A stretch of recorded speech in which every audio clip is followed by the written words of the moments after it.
Hey guys, this is Andy, aka Volts of Extoth.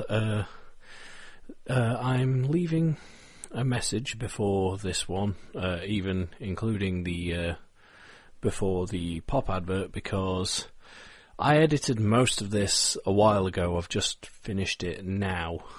This episode we actually recorded at the same time, on the same night as I recorded the Lords of Salem review, which you'll hear me mention in the show.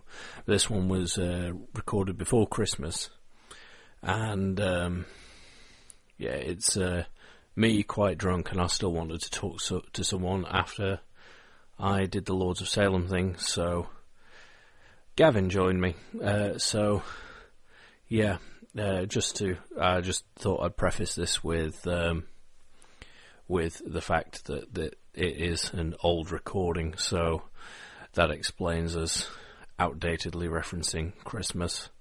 And also, there's another telling of the White Christmas story from the Christmas special pod. So if you want to hear Gavin's reaction to that, then go ahead.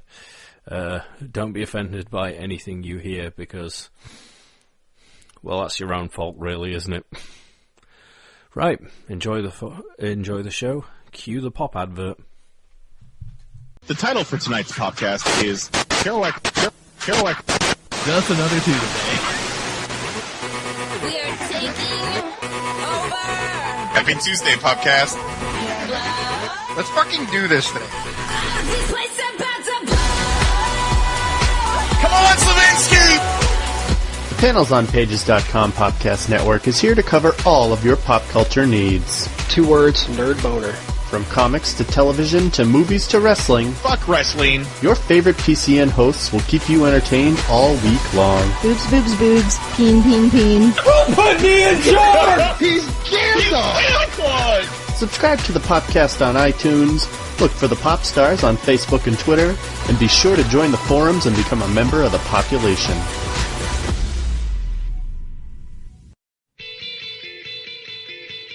You step outside your house and wave to your neighbor. He's taking the garbage to the curb. You realize you left yours in the kitchen. You go back inside to see that it's not your house after all. It's an insane asylum. Your wife is dead. You are beyond the 50-foot nerds.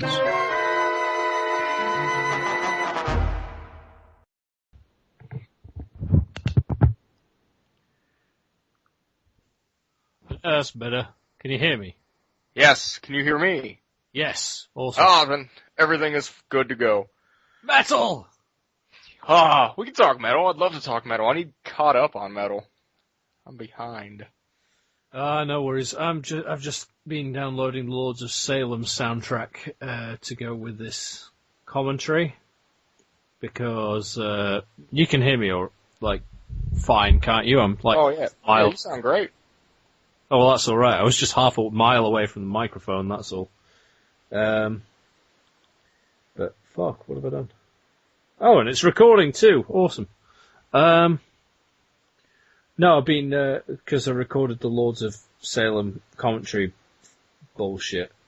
Right. And I've ended up because YouTube's not playing nice, and I tried to record the black metal track that Rob Zombie and John 5 did. The what's it called? Crushing the Ritual. I don't know if you heard that. I'm really out of the loop. Like, the only most recent CD I got, like, even remotely close to metal. The Galacticon thing? No, though that is amazing. I still haven't listened to that, but it sounds like it would be fucking cool.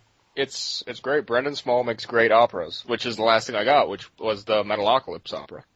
Ah, cool. I still haven't... I need to catch up with that. The last season I saw was I think halfway through season 3. Ooh. I'm quite behind. So, yeah, you've got a season and a half to get caught up on. And an opera. Yep. So, I need to catch up with all that shit. But, no. Ooh, that reminds me. You like black metal, right? Yes. Yes. Have you heard any of the new... Have you heard the new Fornius stuff? I have not. In that case, I need to link someone else to the SoundCloud thing, so I'm going to link you to it as well. Alright. Because I'm so fucking proud of this recording. This is like one of the best recordings, like music recordings I've ever done in my life. So I basically, even people that aren't metalheads, I've been forcing them to listen to it, going, listen to this, it's so awesome! You know. Because, why not? Well, no, man, you gotta get the name out there. Exactly. It's just... And I know the feeling when you're proud of something. Like, ooh, look at this, listen to this, listen to this. Exactly. It's like, fucking... Can't find it. Groovy as shit, it's awesome. Oh, there it is. Embrace the Covenant. Right, share. So I need to send it to you and to my friend Demonica.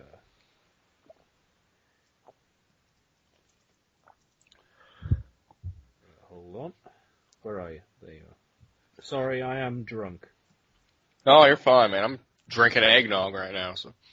Eggnog? What the fuck? Isn't it a bit early for that sort of shit? I saw it out before Halloween. What the fuck? There's an old man walking around the store yelling about it being out before Halloween. Well, he was like, "Why is the eggnog out?" Nah. Yeah, it was me and my roommate. It was like midnight and we were bored. Okay. Yeah, let's go do some grocery shopping. Like you do when you're bored, right? Yeah. So we're at the store and there's this old man just kind of looked like, no, I guess it's just a generic old man with a beard. Fair enough. But he's walking around. He's like the old man from Happy Wheels or whatever that game is. Yes. I don't know if you've ever played that. I haven't played it, but Let's Play channel I watch does stuff with it regularly. Tobuscus? Markiplier. Oh, okay. 'Cause I was going to say I always watch Tobuscus videos and he's on Happy Wheels. Seems like everybody does Happy Wheels. Yeah, I haven't played on it. Me neither. I don't really play any PC games.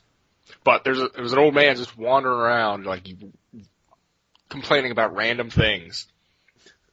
And one of them was eggnog. I can't find my grandson! Where's everything gone? Fucking eggnog! It wasn't that bad. It was my dentures are loose! mostly grocery store related stuff. Somebody take me back to the home. He tried talking My about stick is too short! Believe me, I've fucking heard it all. Although, where I work, it's mainly old women. Gets so fucking frustrating sometimes because I'm the only guy who works there in the caring capacity, so they all know my name. So if they see I'm on shift, I'm the one who gets called every single time. I just walk through a room and I've got 6 separate people going, "Andy," and I'm like, "No, leave me alone, I'm busy." I'm busy, you old people. Exactly. I'm not going to mention where I work because I'll get in trouble for that. But fair enough. No. But no, it does get frustrating sometimes. Did I ever tell you? Shit, I can't remember how much we talked about like jobs and shit when we were at C2E2 because it was a bunch. I'm presuming I'll upload this as a podcast anyway, so fuck it, why not? Yeah. Do you mind? I don't mind at all. That's what I assumed we were doing anyway. Oh, well, that's all right then. By the way, everyone, this is Gavin. I'm Gavin. Yeah. Anyway, this will be a Beyond, so don't worry about it. Like, I don't know if you've heard any of the 50-Foot Nerds stuff, but the Beyond... I listen sporadically. Fair enough. Did you listen to the one we were talking about throwing stroke victims out of planes? No. I highly recommend that one. I'm pretty... I can't remember what it was called. Oh, I'll find It was called They Always Land Struck Side Down. And then the episode after that, which was called #Hitler, I believe. Hold on. But, no, I always read your quotes from the show on Twitter and go, Jesus Christ, why don't I listen more? Oh, well, that's alright then. Because that's why we put them on there, just so people go, what the fuck? It's like when I've been recording the Lords of Salem thing, I mentioned Spazzy because there was a second where I thought the lead... I don't know, have you watched Lords of Salem? I have not. I'm just as behind on movies as I am on music, if not more. Fair enough. Well, you should watch it because it's metal as fuck. But there was one bit where the lead actress, she was coming out of a room, and I thought she kind of looked like Spazzy, except with dreads, and I was like, I don't know whether that's wrong or not. But to be fair, if Spazzy was in a room fighting some weird chicken baby looking thing, like this chick was, I'm pretty sure Spazzy would win. So I put that on Twitter. I'm waiting to see if she'll tweet me back going, what the fuck are you talking about?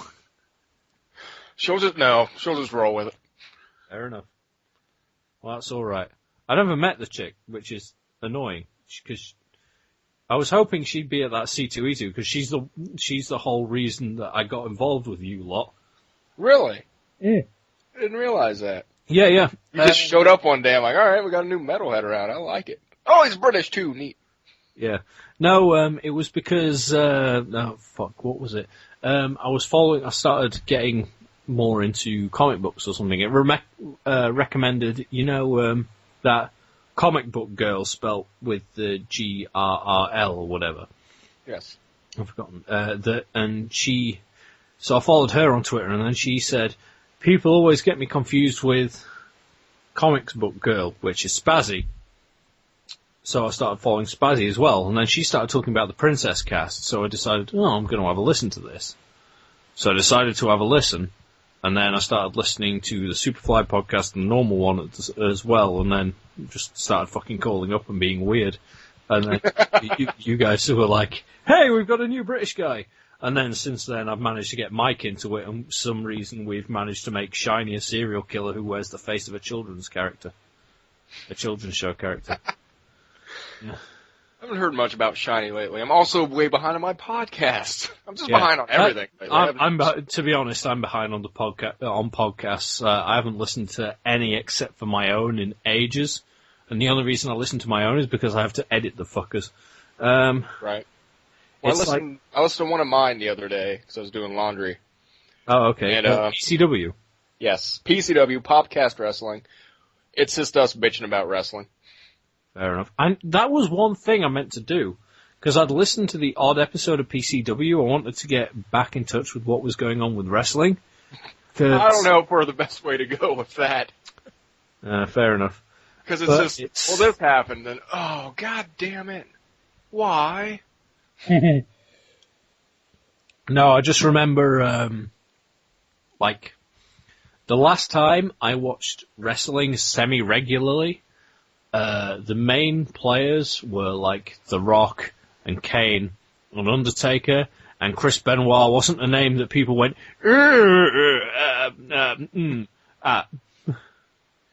He was actually a legitimate wrestler rather than, we don't talk about him anymore. Well, I'm not going to say he's not still a legitimate wrestler. He's just added to his resume. It's more that he's less like, oh, he's winning the championship to, he's become wrestling's version of Voldemort. It's like, have you ever heard about Chris? He who shall not be named. Oh, okay. See, it really depends on who you're talking to. Fair enough. Because I killed my family, Nakini. Like in the locker room. For those of you that don't know, I'm also a professional wrestler. Like in the locker room, that name will just get thrown around. We don't care. We look at his work. We don't look at his personal life when we're talking about him. The weirdest thing happened though. I think I found out that that he did that whole thing from a music related subject. I can't for the life of me remember the name of the band, but it was this band that was done by like one single guy, and he always got like Because at first I thought it was King Diamond, but it wasn't King Diamond. It was another guy who did like loads. He was an American dude who did a load of like concept albums and shit. I remember reading through like the inspirations behind some of his albums, and he was saying like, I was inspired by the whole thing where Chris Benoit took whatever drugs and then killed his wife and kid before committing suicide. And I read that, I was like, wait, what? It's a weird way to get wrestling news. Yeah. So I was like, okay, I shall look into this, and then I found out that that's actually what happened. I was like, alright, fair enough, whatever. Strange. He just went crazy and started murdering. Exactly. Fucking weird. I suppose that's one way to start murdering. There's other ways? Yeah. But I'm not allowed to talk about that anymore. Oh, speaking of can you talk about why you're not allowed to talk about it, though? Or is that still too close to not being able to talk about it? Yeah. It's got something to do with the pills I'm now on. No, I'm joking. He's joking. Or am I? It's related to my shower fridge. I don't know if you get that joke either. Not really. Shit. Mike will be pissing himself right now. But no, what I was saying originally, I think, going back to what we were talking about before, I'm drunk, so I can't remember what the fuck we're talking about. I don't either, because we've just been kind of rambling from topic to topic, and I love it. Well, that's fine. That's what this version of the podcast is for, so fuck it. Shit.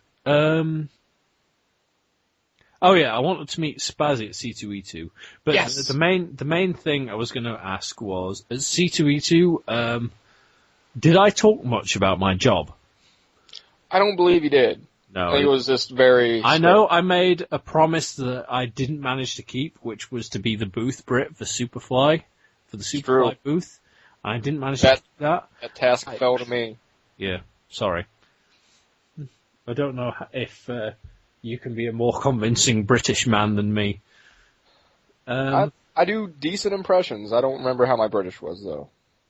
Fair enough. I should turn up and start doing I should start doing the Canadian voice that I've got. Like, are you British? No, I'm Canadian, eh? I was kidnapped by Tyler. It's not bad. Is it not? Oh, fair enough. I'm Wayne Gretzky. That's like it's like the deep Canadian accent. I'm Wayne Gretzky. I did do the hockey thing, but now I work as a Mountie. Yeah, no. Now I work as a Mountie? Yes. That's what they're called, right? The Canadian people on the horses. Yeah, the mounted police. Yeah, them. But no, I was going to ask if I mentioned much about my job, because I can't remember. Because I was going to ask, have you ever had an old person come on to you? Not that I can think of. That has happened to me so many times I've lost count. I don't know if... It's horrible. Should I be... Yeah, I was wondering, should I be congratulating you? No, it's fucking horrible. First time it happened was because I was helping a resident to bed. This is at the first care home I worked at. I was like, are you alright there? And she was like, get in bed with me, I'll show you a thing or two. I was like, no! Subtle. I'm leaving. No, the thing that made it worse was, when you have the stereotypical, like, hillbilly dirty grin, where they give you the grin and it's only got, like, 2 teeth in the top and 1 in the bottom. Yep. Whatever. Because of the way her false teeth were, and her actual teeth, that's what her teeth looked like. Oh. Oh. Yeah, so she goes, get in bed with me, I'll show you a thing or two, and then gives me the dirty hillbilly grin, and I'm like, I'm leaving. I'm gonna go cry in the shower. Yeah. That was the first time it ever happened, so I was really uncomfortable. Now I'm just like, okay, whatever. I don't just care. brushed off. Yeah, exactly. Although now I've got staff coming on to me, which is weird. But well, that's better than old people with like witches' teeth. Yeah, it is. Although to be fair, the newest job I got it. I got it more than I anticipated, which was before it's just been get in bed with me. Whereas this, like at the new job, I actually had someone going, I thought we were getting married. I'm like, what? Did she really think that? Yeah, apparently. And then when I said, no, I'm trying to do my job, get off the medication trolley so I can go upstairs, she attacked me. I was like, okay, you're gonna have to back off, please, thank you. Now, when you say she attacked you, yes, like fucking, like how, like physically, like she was clawing at you and shit, or wow, god damn. I work with nowadays. You got some really sought after dick in that job, apparently. Apparently, no, it was because I work with quite a lot of people suffering from Alzheimer's and dementia nowadays. So they get really confused about shit like that. Because I've been attacked before by people who are like, they have no idea where they are, or they're like looking for their parents or whatever. I'm like, you're 90, how old do you think your parents are going to be? And as much as you explain it to them, obviously they're not going to get it through because they think they're whatever age, right. You know. But it's fucking...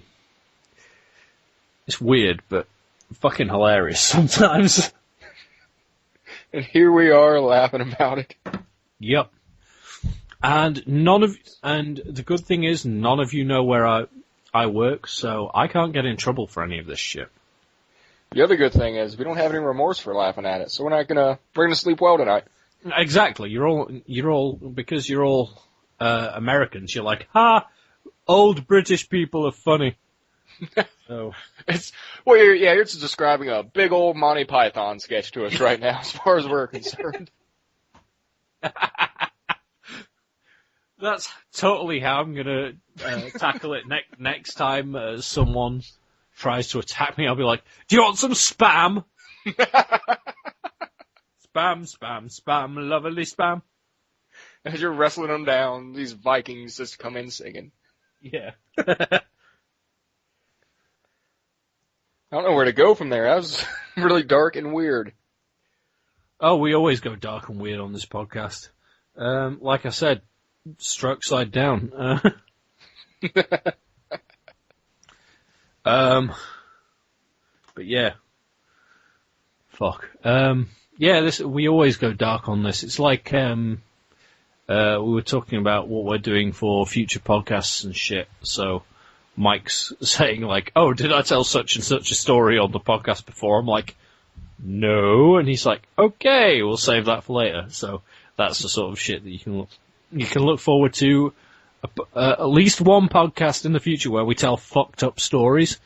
So it's fine. You just save them all up for that.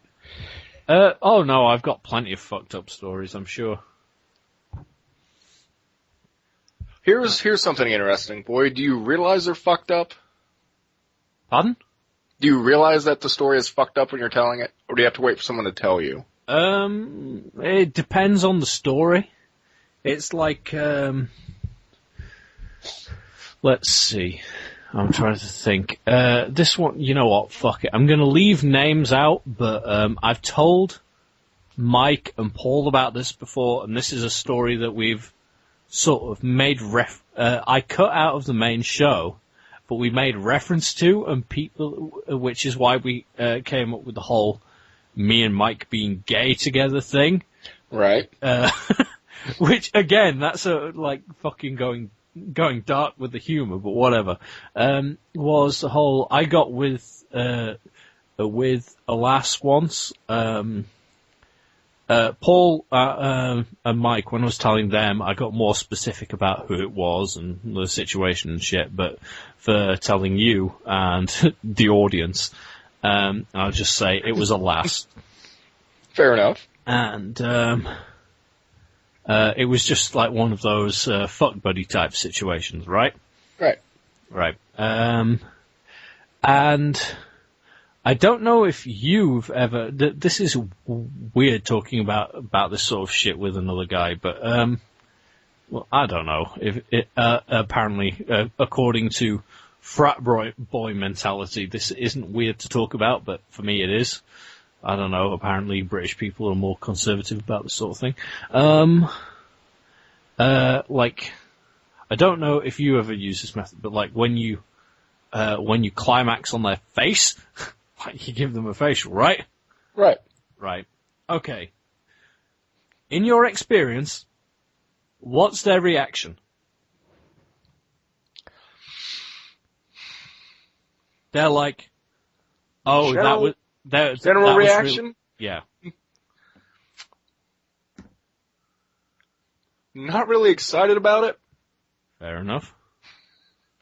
but okay with it. Okay. The reaction I got after trying this for the first time, she grabbed my head and rubbed my face in my own cum. Like she was scolding a dog? No. She was like, "This has turned me on so much, I want to share it with you." And I'm like, "What the fuck? I've now got my own cum in my beard. What the hell? This is horrible." And she's like, "Oh no, it's fucking sexy." I'm like, "No, this is weird. Holy shit. What the fuck?" So now that story's out there, so I don't have to worry about people thinking it was me and Mike that did it. But... Wow, I've never had that happen. Yeah. To be fair, the second time she did it, I wasn't as bothered. You almost expected it that time. Yeah. Because the main thing about the first time she did it was the fact that I was like freaking out, and then she goes, "Lick it off my face." No. Here's a dirty sock I'm gonna wipe it off with. There wasn't a dirty sock. We were in the middle of a forest at the time. God damn it. Here's a dirty animal I'm gonna wipe it off with. No, I just thought, fuck it, and did it. To be fair, the cum didn't taste as bad as I remember it being. Well, no, I'm sure it's like farts. Everyone likes their own flavor.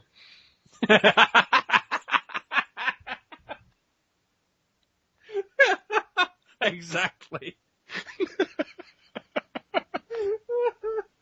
No, because I remember, like, you know, the whole, you've seen Clerks, right? Right. Right. I know I've told this story before on the show. It was, you know, the whole thing where the whole snowball thing. Yeah. Right. I remember me and the ex-wife watching that, and then we were both like, "Yeah, we should give that a try. Why the fuck not?" Jesus. And yeah, that time it tasted horrible. For some reason, filtering it over someone's face makes it taste better. Maybe it was some kind of moisturizer she'd been using. Exactly. Did it have a particular fruity taste? No. Though that does remind me of someone else I've been talking to recently, who now I always think of whenever I get the idea of eating pineapple. Jesus. I said, oh God. I think the fucking whore of the 50-Foot Nerds podcast has shifted from being Mike to being me. It's weird. with these stories you're telling now, yes. These stories did happen between my the ex-wife story happened a few years ago, and the other story about the cum beard happened at least The legend of the cum beard. Don't undersell it. Yeah, happened at least 6 months ago. So yeah, but if you're just now telling them though, yeah, fair point. But still, fuck. So I actually told that story man. finally. I feel special. I was here for it. Yeah, like I said, I told Mike and Paul in a little bit more. Excuse me, I'm burping now. Fucking booze. I told them in a bit more detail as to who the person was, but the story was pretty much the same. And even if you were to tell me, would I know them? No, you wouldn't. Yeah, see, well, there's that. What as with well. you being in America? Oh, Try my fuck! best. That's one thing I meant to talk to you. You'll be at C2E2 next year, won't you? Oh, of course. Yeah, I don't know if I will. It's very disappointing. Unfortunately, but my choice is between saving up to go to C2E2 again, or saving up to take all my tests and all of that sort of shit for learning how to ride a motorcycle. And that seems the more practical thing to be able to save up for. Yeah, I can't really fault you for that. No, it's like, because my brother rides a motorcycle at the minute, and filtering through traffic, getting to work will be so fucking handy. Man, you'd do that, you'd go like whipping through. Oh yeah, that's one of the, I don't know how you guys get taught over there for riding motorcycles, but over here in Britain, that's one of the things you get taught, like with traffic, like filtering through the middle of it, and like getting in, like trying to get as close to the front of the traffic as possible, so then when the lights change you can set off, because a motorbike accelerates faster than a car, so you can get out of the way of everyone, and like and shit like that. And like on a motorway, you're actually taught to go as fast as possible, because it's less dangerous for you that way, because that way you can get out of the way of cars and shit like that. My brother would know more about that sort of shit. But I really want to learn how to ride a motorbike, because I've wanted to ever since I watched Ghost Rider. I know that's a very bad thing to be able to go.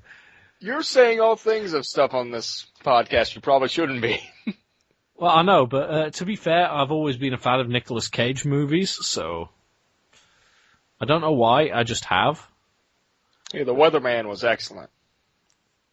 Oh yeah, I remember that one. Love that one. I remember I actually went to the cinema to watch the remake of The Wicker Man. How was that?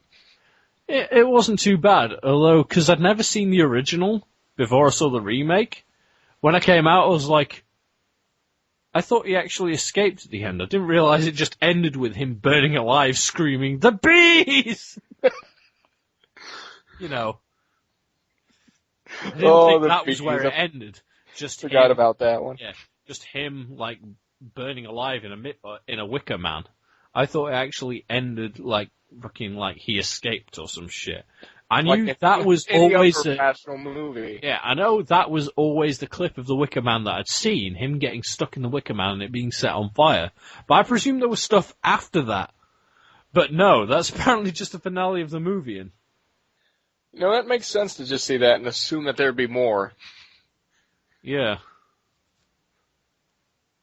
Well, if you don't make it over here, which sounds like you won't, I talked to my buddy Chris, who lives in, I'm looking at it right, I looked it up on Facebook, so I know where he lives, in Tipton, Dudley. in the UK. I don't know where that is, but In where, sorry? Tipton, or Dudley. Do you know what county that's in? I have no idea. I'm just looking on his Facebook. It says Tipton, Dudley, United Kingdom. I have no idea then, unfortunately. I think it's down south. But anyway, every now and then I'll mention to him, like, yeah, I'd like to save up and come and hang out and whatnot. And he goes, no, don't come here. It's horrible over here. Well, it's not too bad depending where you go. He says it's just horrible everywhere. Everywhere is cold and the women have horrible teeth. Don't come over here, Gavin. No, like I said, it depends where you go. I can testify that the weather is a bit shitter than it is in America. But if you're the metal type of person, like I am, right? Right. I managed to stand up to weather in Norway in just a fucking t-shirt, so England is no problem. Jeez. I don't know if you can. I'm presuming, because you're metal too, you will be able to, so you'll be fine. The only thing is, you before you come over to our country, you need to learn what a Yorkshire pudding is. That's not like a requirement by law or something. It's just what I say you should do. Just before they let me in. You know what this is? That's like, no. Well, get back. Go home. That's one thing. I know I mentioned it on the podcast, but I don't know if you knew. You know, there was a couple of guys on, at C2E2 they did that party bus thing, right? Yes. Yeah. Were you on the party bus or no? I was very Yes, drunk. you were, because you went, when we stopped off at the museum, and there were a few of us wanting to go for a piss, you were like, fuck it, and pissed against a wall. Yeah, I just wandered off into the bushes and pissed in the middle of Chicago. Yeah. 'Cause fuck 'em. Yeah. I remember on that bus journey, that do you remember me having my pipe with me? Yes. She looked very dashing with it. Yes. I remember, I can't remember his name now. He was friends with Mike the Onion Knight, I know that. Chris? Could have been. The Toy Fair guy that came, the toy guy. Maybe. He turns to me and he says, so, how long have you smoked a pipe? And I was like, oh, I don't smoke it. He goes, what? And I sat there with this pipe and I'm like, no, I don't smoke it. And then I started going like, oh, in Britain, when you turn 18, you get sent through the mail a pipe and a letter from the Queen. And saying like how in Britain, at 18, it's not, it's a legal requirement for everyone age 18 or over to own a pipe. They don't have to smoke it. They've just got to own one. I remember you talking about this now. Yeah. He was like, what? And at first when I told Mike about it... I might have witnessed this, because I don't know if I'm imagining it or if I really if I was there for it, but I remember this guy flipping out. Yeah, and he's like, what the fuck? I'm like, yeah, it's true. And then the next day I found out that I thought that night, I thought he just believed me. I found out the next day that what he'd thought was that I was actually an American guy playing some sort of elaborate character. You got some Andy Kaufman shit going on. Yeah.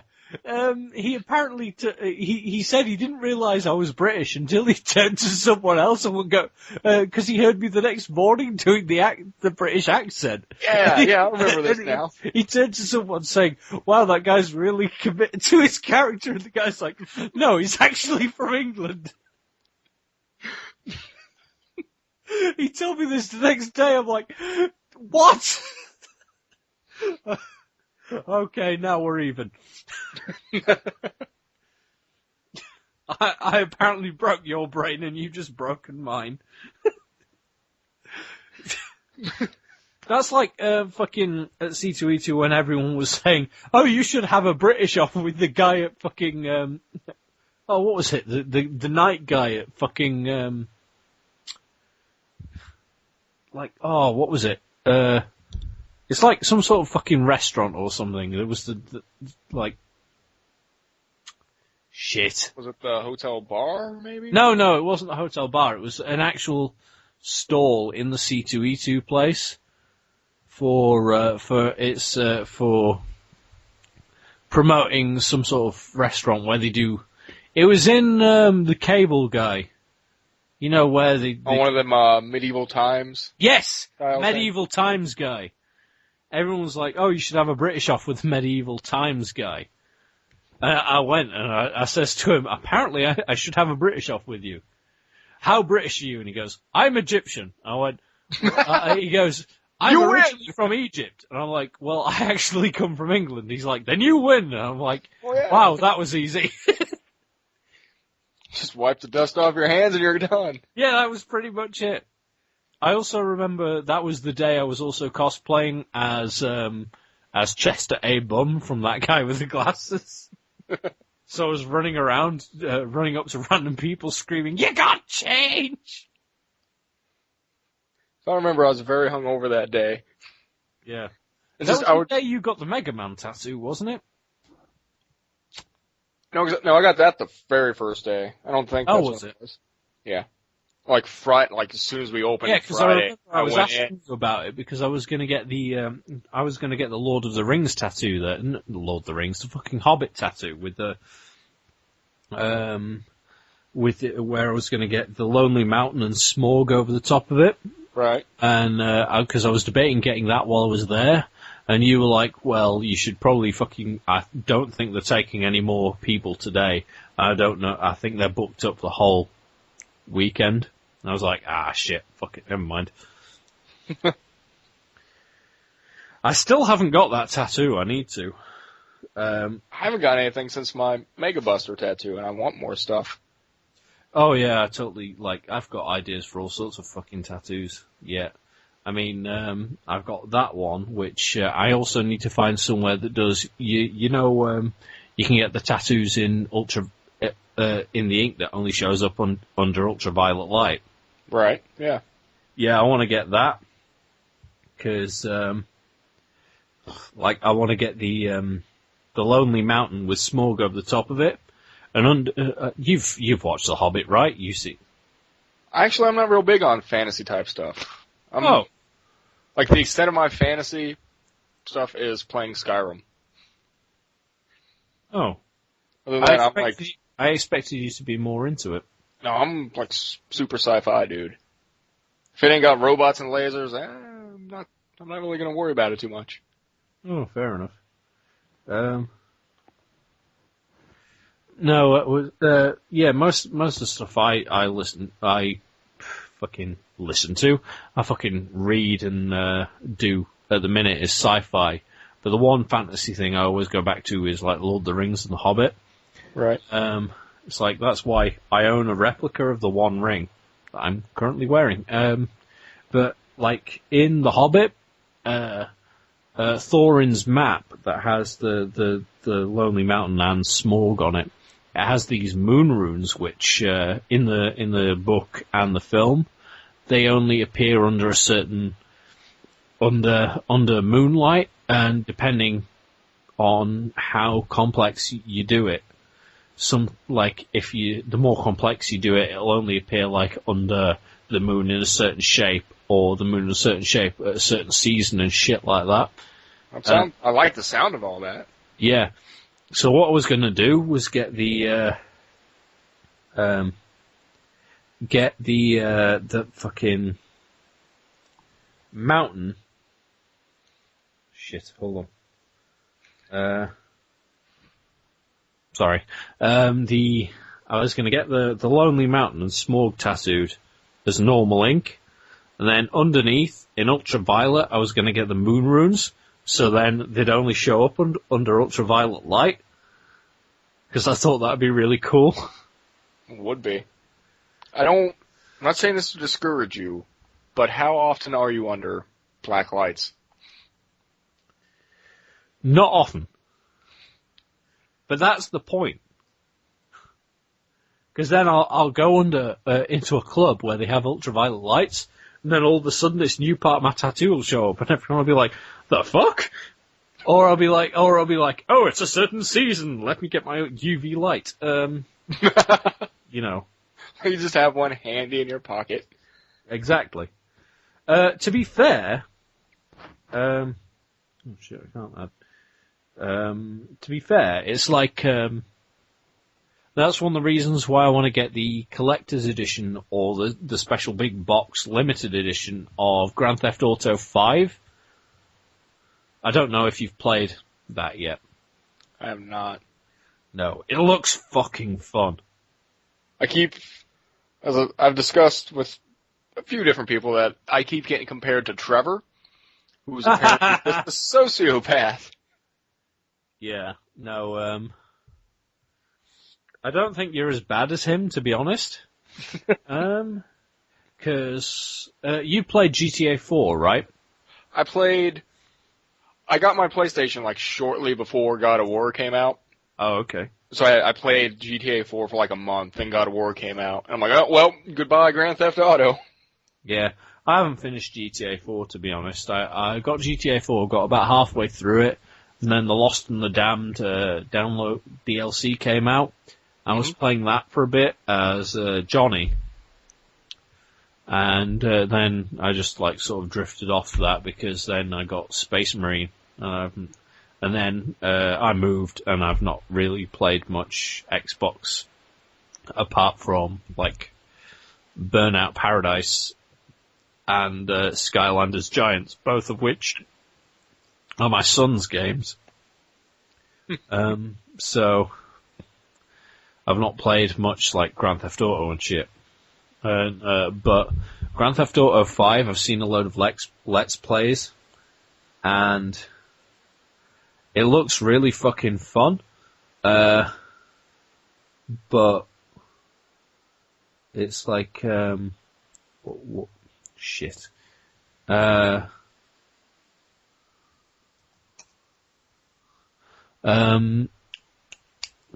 Fuck. The stuff I've seen of it is like with the character swapping and the special abilities and shit is really cool, and like the whole thing that it's like my brother Simon's got it, and he reminded me how when we used to play it, when there used to be the Grupa Zex vans, the security vans with the money in, we'd always be like, oh, I wish we could rob the money from the back of them. And now in GTA 5 you can. Yeah. Yeah, and it's that's good. Yeah, and shit like that, and the whole character swappy thing. But it's like in the Let's Plays I've seen. Do you mind spoilers for the game? Oh, you were right ahead. All right, because by the way, anyone who's listening who doesn't want spoilers for GTA 5, fire the spoiler cannon. But it's like there's these missions where you go into this square, and there's this guy like talking about how pot should be legalized and shit. And I knew my brother was far in the game, so and I'd seen Let's Plays where the guy Toby Turner, Tobuscus, he'd done that mission as Michael, as the character Michael, where he saw like aliens and you had to fucking shoot all these aliens and shit. What? Yeah. And then as Trevor you do that, and you see clowns in clown vans and shit, so you've got to shoot all of that. And then I said, the only one I haven't seen is Franklin. What happens when Franklin does it? Expecting some weird shit to happen, and then he goes, basically, you go up. Franklin takes a breath and he goes, this weed is shit, and walks off. And not, because it starts going weird, and it just turns normal. He goes, I've had better. I was like, nice. That's fucking amazing. And then, as Franklin, you end up doing missions for the guy who wants to legalize weed. Huh. So, It's kind of cool. But, I think 5 I'll end up waiting to get when I get a PS4 sometime next year. yeah. I want to get the limited edition, or, like, at least the collector's edition version that comes with the blueprint map, because that's where I was going with this. If you've got the blueprint map, if you get an ultraviolet light, if you shine it over the map, it actually shows, like, secret areas and shit. Ooh, nice. Yeah, it's got, like, ultraviolet markings and shit, so, like, you shine it over bits, and I know one picture had, that I saw was a picture of the map under a UV light where it had an area circled with a cross in it, and had an annotation coming off the top saying, "They're here," with a little doodle of a UFO next to it and shit. Yeah, I've heard there are, like, a fair amount of alien side questy things in number 5. Yeah. I know in the forest, apparently, there's like a Bigfoot or something. And I love when they put shit like that in. Oh yeah, games with all that sort of shit is always really fucking cool. That's why Rockstar are so awesome about that sort of stuff. They always put that shit in their games. It's like fucking Bigfoot was in Red Dead Redemption, apparently. Yeah. It's, well, if you do the Undead Nightmare download, it's part of the mission. You're hunting them down. Seriously? Yeah, it's awesome. Fucking awesome. You're hunting down Bigfoot. Fucking Yetis. You hunt down Bigfoot, it's super hard, but you can get a chupacabra, too, in Mexico. Awesome! Oh, games like that are so much fun. Yep, it's super cheap now. I just got it a few months ago and finally played it, and it's fun. So I highly suggest Undead Nightmare if you're one of the people that haven't played it yet. Yeah, that's what I was debating on doing, apparently, because I've never played Red Dead Redemption, but my brother has and said it's like... It's basically like fucking Yahtzee described it on Zero Punctuation as Grand Theft Horse. Yep. That's basically it. And I was like, that sounds kind of cool, but I've never played it. Though I remember watching Simon play it, and he was doing that, getting that achievement, where you tie up a woman and put them on the train tracks. Yeah. So I could never get that to work for some reason. He did that, and I was like, hold on, wait to put her on the train tracks. He's like, okay, why? So I go on my iPod, plug them into his speakers. I'm like, now you can do it. He's like, okay, fine. Nice. So we're just listening to like silent film music as the train comes and runs over a chick. As it should be. Yeah. If only he could get him to stand there and twirl his mustache while it's happening. I wish I had my mustache at that point because I would have twirled mine. Unfortunately, my mustache isn't as long as that. I can't get mine to curl. Mine curls downwards, which is the problem. It's like, that's why I had that Facebook post talking to Andy, what's his name? What's his last name? Andy Rich? Yep. Potato Joe? Yeah, Potato Joe. Asking him what mustache wax he uses. Because I have the problem now that my mustache it still looks fucking weedy. But it's long enough that when I'm eating, it gets in the way, and I end up eating my own mustache, and it's really fucking annoying. Especially seeing as the side bits don't curl up like fucking, Snidely Whiplash. They curl down into the corners of my mouth, and it's really irritating. It's horrible. Yeah. I heard that you can use chapstick or a lip balm. What? Yeah, that doesn't work. You just get shit all over your face. Fair enough. My mum's actually given me a really small pot of hair gel to try that. Have you tried it yet? Is it working? I haven't tried it yet. No, I only got it yesterday. See, I'm thinking I'm just gonna trim it.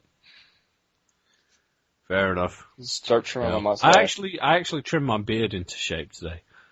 Like yesterday, actually. Wow, this is like one of the manliest conversations I've had on this podcast. Let me think. I'll fuck Beards. it up. We'll keep going. No, it's like... Beards, drinking, cum in your beards. Yeah. I've talked about cum beards before on this show, but not beards in general, because I'm the only beardy one on this podcast, whereas you have a beard as well, so it's fine. Yes. It's I'm like growing my full beard back now, actually. Yeah. It's like I've said to people at work that recently me and my brother have had the manliest conversations in existence, and they're like, why, what do you mean? I'm like, I go over to my mum's and meet up with my brother, and all that we talk about are motorcycles and shaving. Because, obviously he's driving the motorbike and I want to learn to ride one, so I'm asking him for all of that sort of stuff. And he's recently started using, like, with his shaving, he started using the old school razors where you screw the razor blade on and have to hold it at a certain angle and use the shaving brush and shaving soap. Like and an shit. old 1800s one. Yeah. Not a cutthroat razor. He wants to move on to that, but it's an old-timey razor. And I want to use that because it cuts down on razor burn and shit like that. And I always get fucking razor burn from these fucking modern razors. I've got it less now that I'm using the shaving brush and shaving soap. But, yeah, me and my brother are constantly... If we're not talking about, like, D&D or something, then it'll always be, like, shaving or motorcycles. It does sound super manly. Yeah, exactly. And we were like, oh yeah, once I get the proper razor, we'll actually go halves on on one of these like combo packs, like sampler packs of razor blades, where you get loads of razor blades from different companies, and then you can decide which company you prefer. Yeah. Go with their makes, and it's like, yeah, fucking. These conversations are weird, but whatever. That's not weird. I was talking to my mom today about beards and shit. Yeah, that's one thing I got asked at work because they misheard me and thought I said I was talking to my mother about shaving. I was like, why would she care what I'm doing to my beard? Well, to be fair, my mother would, because she's always like, oh, you should shave off your beard and cut your hair short because you'd look better like that. I'm like, no. What do you know, Mom? Yeah. I look fucking horrible like that. I look fucking terrible with short hair. I don't know if anyone from the population has actually seen me with short hair, to be honest. I don't think so. No, because I know. No, I got into the popcast after I got divorced. And that was and as soon as I got divorced was when I started growing my hair again. So, yeah. You just strumming away as you're saying this? Yeah. Can you hear that? Yes. Oh. No, that was awesome. It was like, yeah, I got divorced, started growing my hair long again. No, that means it'll be audible during the Lords of Salem commentary thing, because there's a bit where they're playing the music that apparently the Lords of Salem group were played during their rituals. So I was like, hold on, I'm getting my guitar and actually worked out the notes that they're playing, which is this.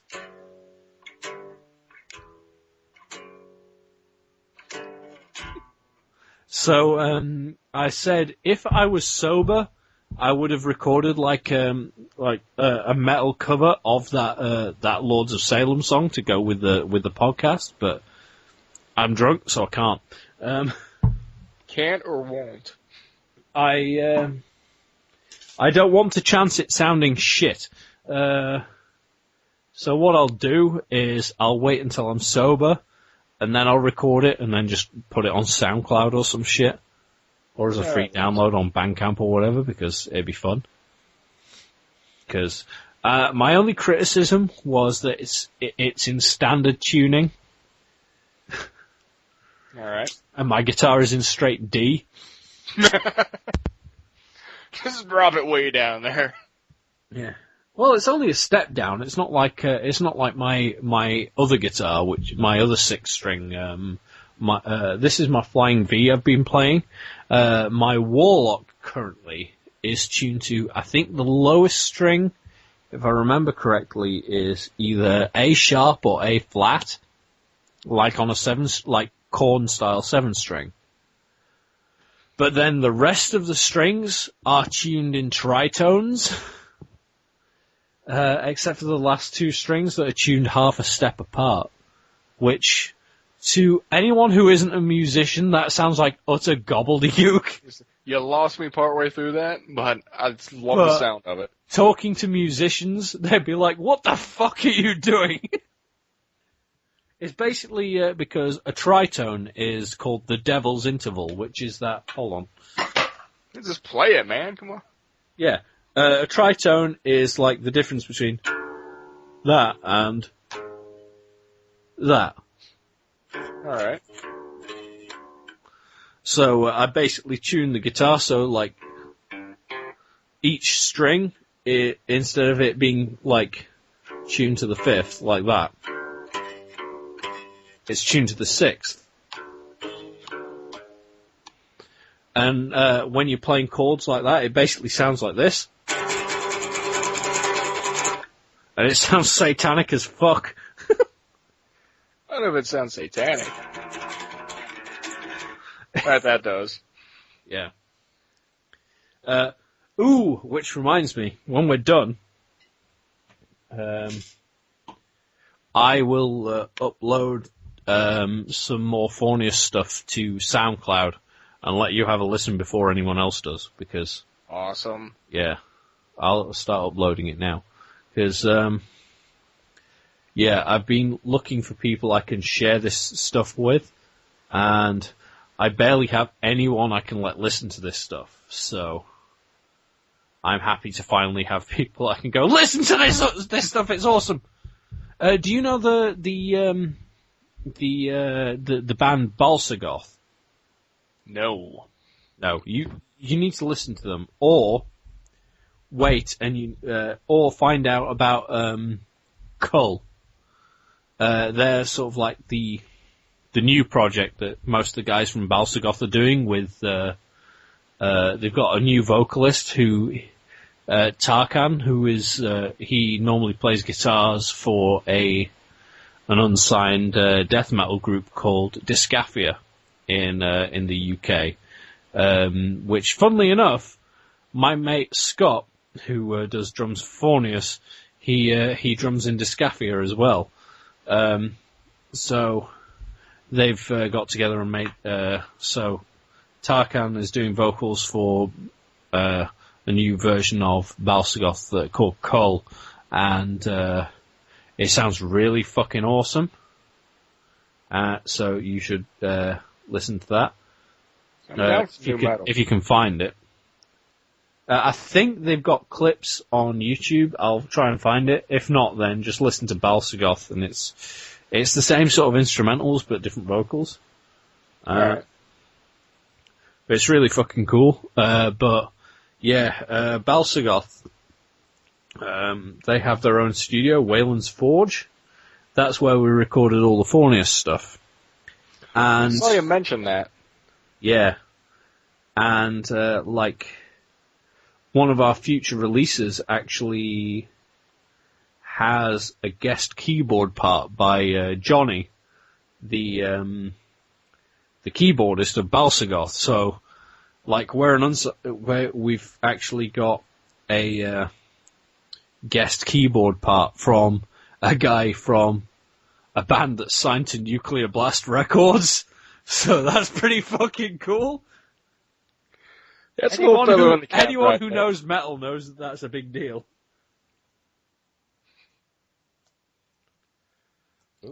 Sometimes I'll be looking through my Twitter, or my Facebook, or it'll be a moment like this where I realize I know someone from everything. Like I know, like you and Jared, like Goat. Kind of know Adam Warrock. Yeah. I know plenty of people in the comics industry. I know a shit ton of wrestlers. I just know people from across the spectrum. That's the realization I had the other day. I was like, I'm actually lucky enough to be in the position where, musically at least, there's a few bands that and people that are inspirations to my music, and I'm actually fortunate enough to be in the position that I talk to them regularly. It's like with black metal, Balsagoth has been an influence on like at least my approach to like lyrics and shit like that, and like and music. I've musically has been influenced by them somewhat as well, and I've actually got to the point where fucking I have the guitarist and the main two guys who write the fucking Balsagoth stuff listening to stuff that me and my band have wrote and going, this is really fucking cool. And like, isn't that nice? Yeah, it's fucking awesome. And it's like, rap-wise, one of my main...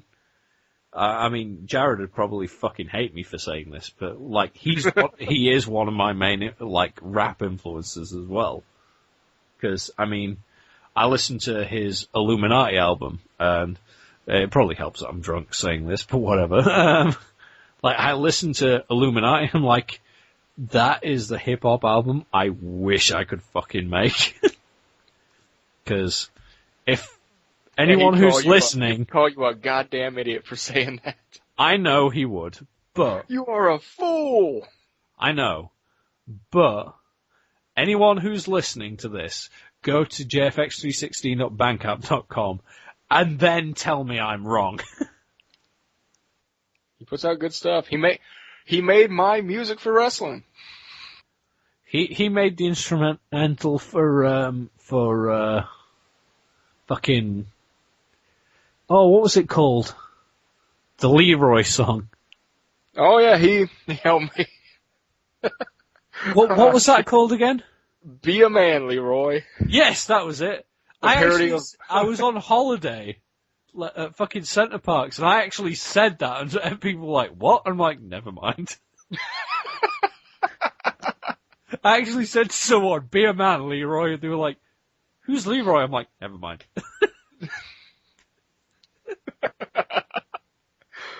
We know what that came from, don't you? It was you and Lee having a go at each other, wasn't it? Oh, like the song came from. I wasn't sure. I joined the population after that happened, so I've only got like bits and pieces of it. Years, like I don't know, probably at least a decade ago. Macho Man Randy Savage put out a rap album. Oh yeah, I remember that. One of the songs was "Be a Man, Hogan." Oh, okay. And that's where "Be a Man, Leroy" came from. I don't remember how we came to the decision to do that. I don't remember whose idea it was. I just remember asking about it later, and Lee actually saying that he actually wrote the lyrics for a comeback to that, but never found anyone to make music for it, so he couldn't record the thing. Yeah, he claims, vehemently claims that he had, at one point he said his brother was supposed to help him, but he just never did it. Ah, okay. So he's changing his story now. Yeah, this is, he mentioned it a while ago, so I don't remember. Sounds like he's, just still scared. Yeah. My rap game that I don't have. Exactly. No, to be fair, you did quite well, especially seeing as you were doing the whole thing in the Macho Man voice. Because, I mean, talking like, oh yeah, the entire time I can imagine gets pretty hard. Oh, it's Alright, I'm trying to decide how deep in the rabbit hole I want to go with this. Fuck it. I was just on a work trip for like a week and a half. And I was doing, because as I explained to my supervisor after about a week of him hearing me do impressions and making fun of people. Yeah. when you talk to yourself as much as I do, you get tired of hearing your own voice. Oh, I'm not the only one who does this.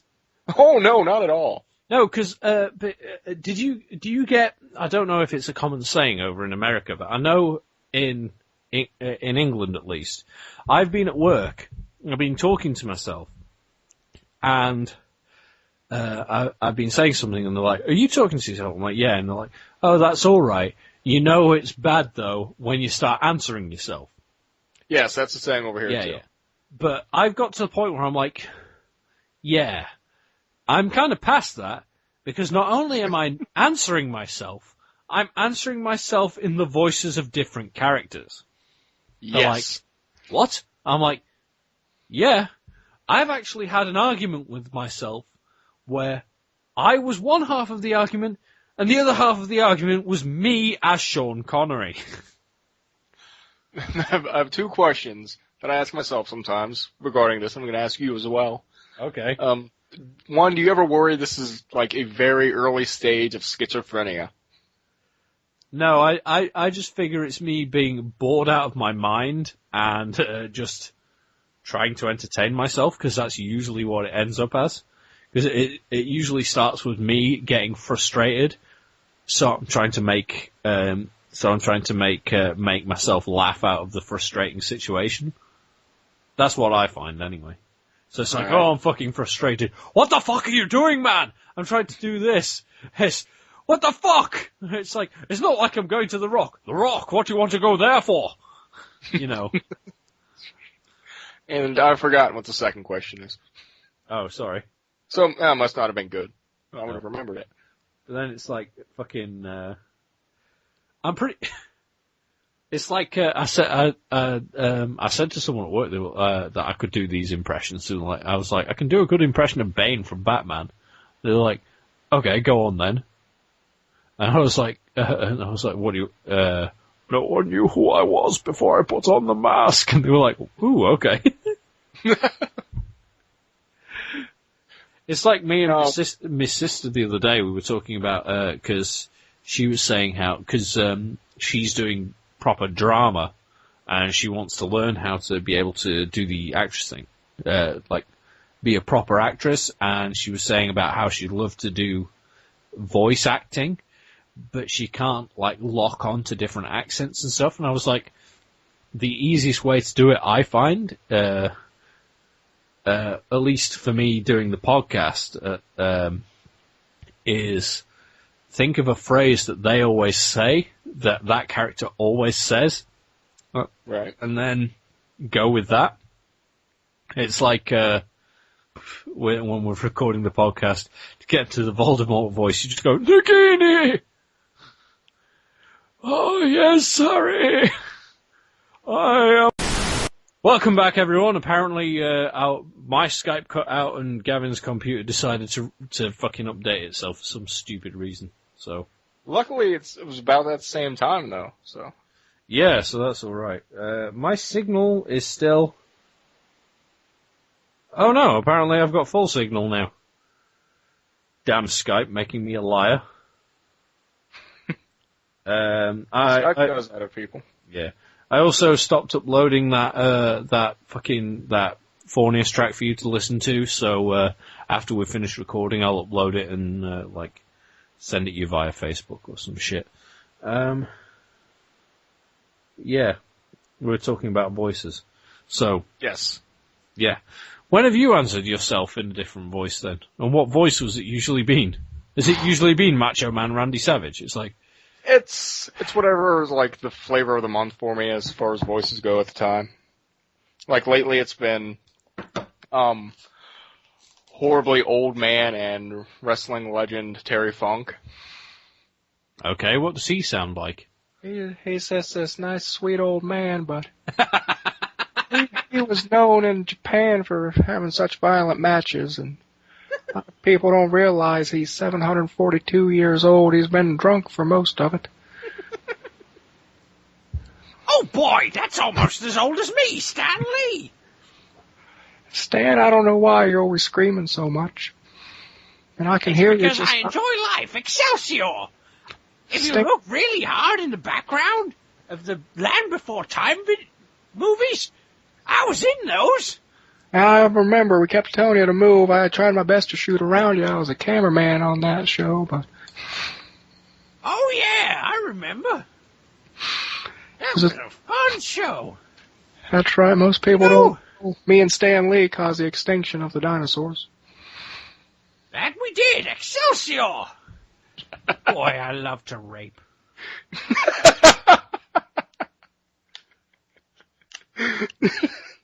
Just taking them down that dark path at the end. Oh no, that's a reference to a previous joke that we've made on the 50-Foot Nerds. No, that should just be a Stan Lee joke. Yeah. What? No, that is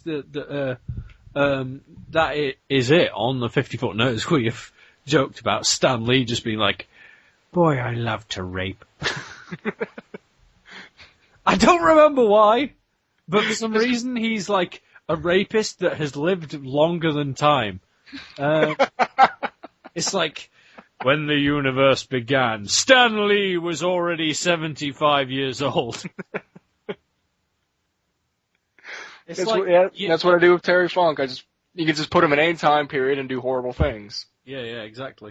It's like, DC currently have that, the Green Lantern thing currently have that Lights Out going on. Right. That thing. And there's the character Relic, who's from a previous universe. Right. That's Stan Lee. He's the inhabitant of the universe before ours was formed. Yeah, he was like, "Oh boy, I invented raping!" I also like hunting yetis and go hiking for poon. Hunting for poon. No, not hunting, hiking. Oh, they said hunting for poon. Like, is that just No, he hunts the yetis. But he only goes hiking for poon. Because apparently women get turned on when he walks more than 5 miles.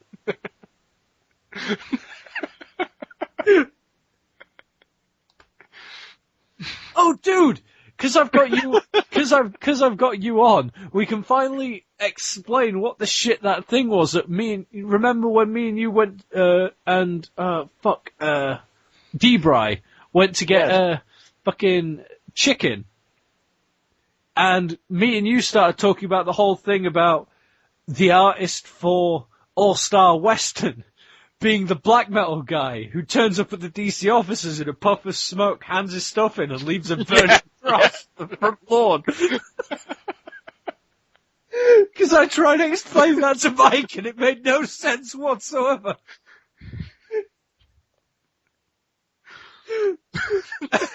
No, I cannot explain that without your help. I'd completely forgotten about that.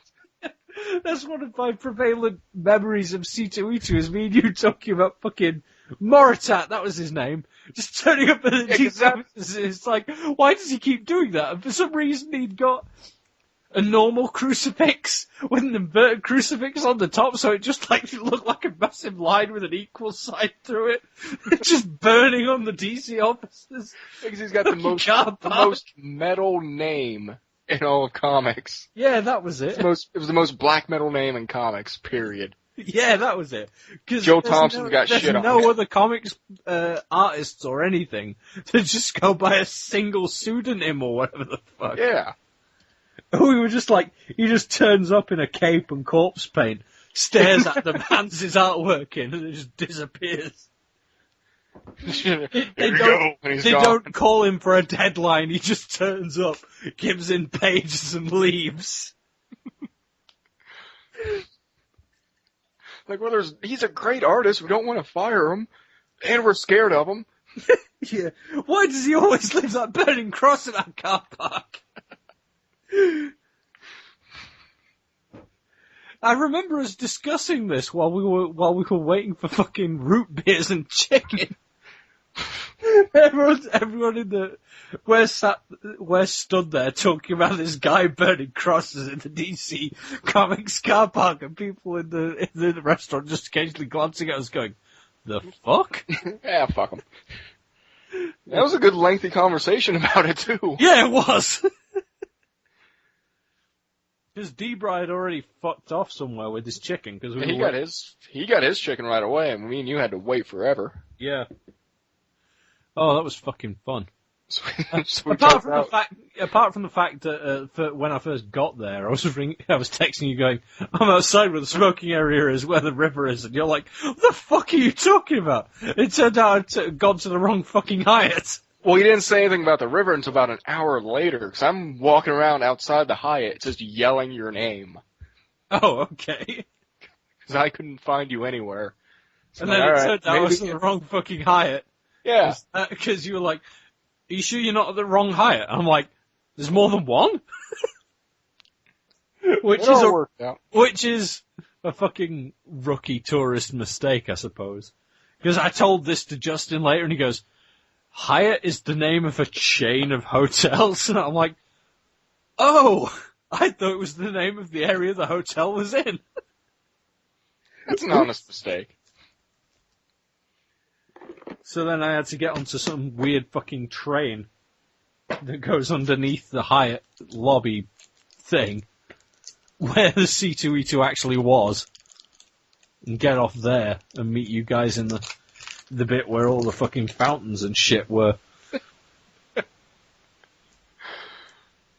I was legitimately scared when I couldn't find him. Like, what the fuck happened to Andy?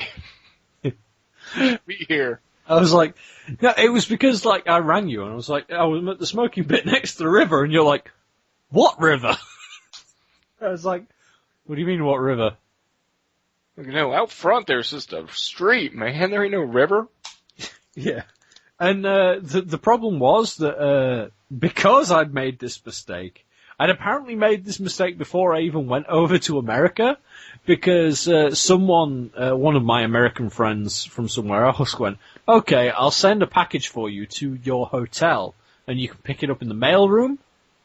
And then after I'd come home, we realized that they'd not sent it to the one where the convention was. They sent it to that same Hyatt that I first turned up at, thinking it was the right one. I was like, shit! Because I told them that was where I was going. Did you ever get that package? Nope. It got sent back to them, and they had it instead, because it was just full of American sweets and shit. Oh. I was like, well, to be fair, American chocolate is apparently shit. Yeah, it's not nearly as rich as yours. Mm-hmm. So I've had, like, even Canadian candy, and I'm like, wow, this is great. Yeah.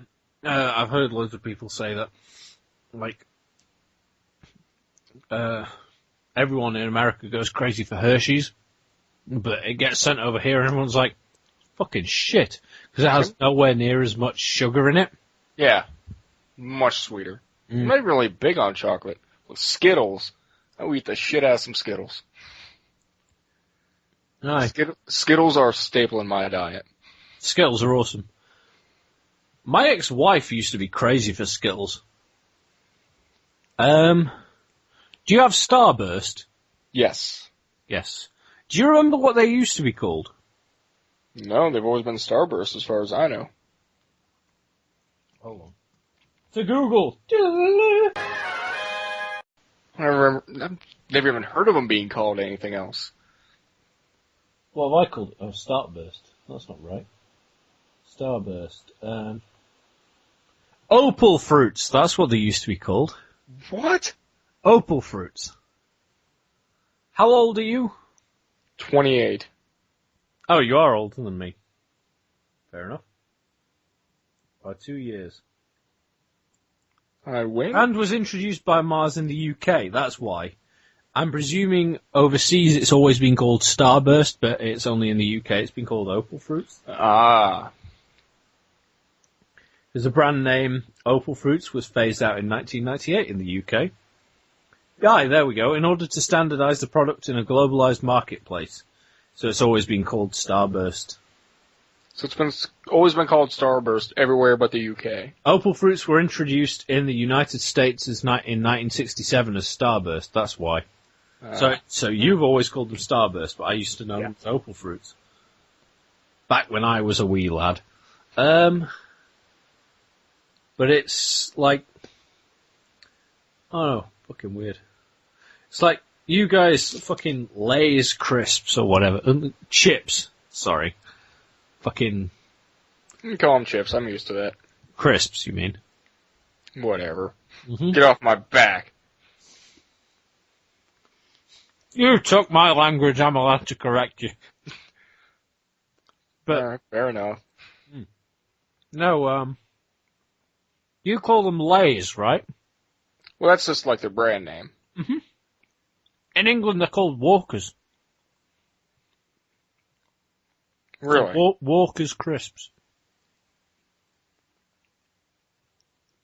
I didn't even know they were called Lays until I went on holiday to like fucking Turkey or Tenerife or some shit and found that they were called Lays there, and I was like, what the fuck is this? Why aren't they called Lays there? Is it a slang for something? No. It's just they've always been called Walkers. Huh. To Wikipedia. Back to the internet. Mm-hmm. Why have I just typed Wikipedia and Wikipedia? What the fuck? Whoa! I'm gonna break the internet. Don't break the internet, I use it. So has there been an increase in sales since The Walking Dead? No, unfortunately. Walkers, British snack food manufacturer. There we go. That's the one. Subsidiary of Pepsi. Yeah. Huh. Yeah, that's why. Yeah, that's why. It was made by Henry Walker, and it's another company that was originally from England that started selling in other countries. Huh. Many Walker's brands were formerly branded under the Smith's Crisps name. Huh. Fair enough. It's been a very informative episode for me as far as food goes. Yeah. It doesn't explain why it's called Lay's in other countries, though. Lay's. Why is it called Lay's? Why is it called Lay's? Tell me, you stupid fucking page. Hold on, I'm looking up Lay's now. I probably should have done that in the first place. Well, you Unless figured it's just Lay's. The root name. The fuck? For the 2010 FIFA World Cup, Australian barbecue kangaroo flavour. What? Okay. Fair enough. That sounds illegal. Nah, kangaroo you can probably still eat.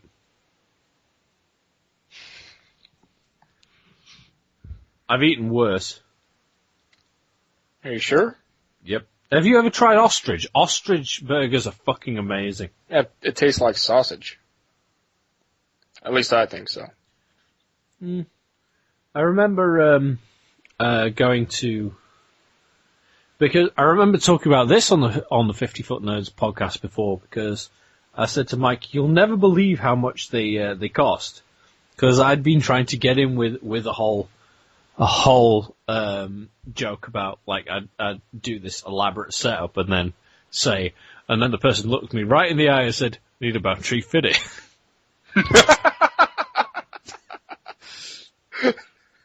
And then I was telling the story about the ostrich burgers, and I was like, you're gonna think I'm joking now, but seriously, do you know how much these burgers cost? He's like, $350? I'm like, yes. But like, did he believe you? Yes, eventually, because he was like, this is a fucking joke. I'm like, no, seriously, these burgers cost £3.50. But they were fucking nice. I remember I had one and my son had one. He was like 3 at the time. Or was he already just turned 4? I can't remember, but we were both eating the burgers, and at first he took a bite out of his. No, we had one and we shared, like we each had half. So he took a bite out of his half, and he sort of has this sort of look of on his face. I'm like, oh, he obviously doesn't like ostrich. It turned out it's not the ostrich he doesn't like, it's the fact that I got onions on it. So he picked off the onions, gave them to me, and then just ate the rest of it. I was like, alright, fair enough. Yeah. Have you ever tried haggis? I have not, but I've always wanted to.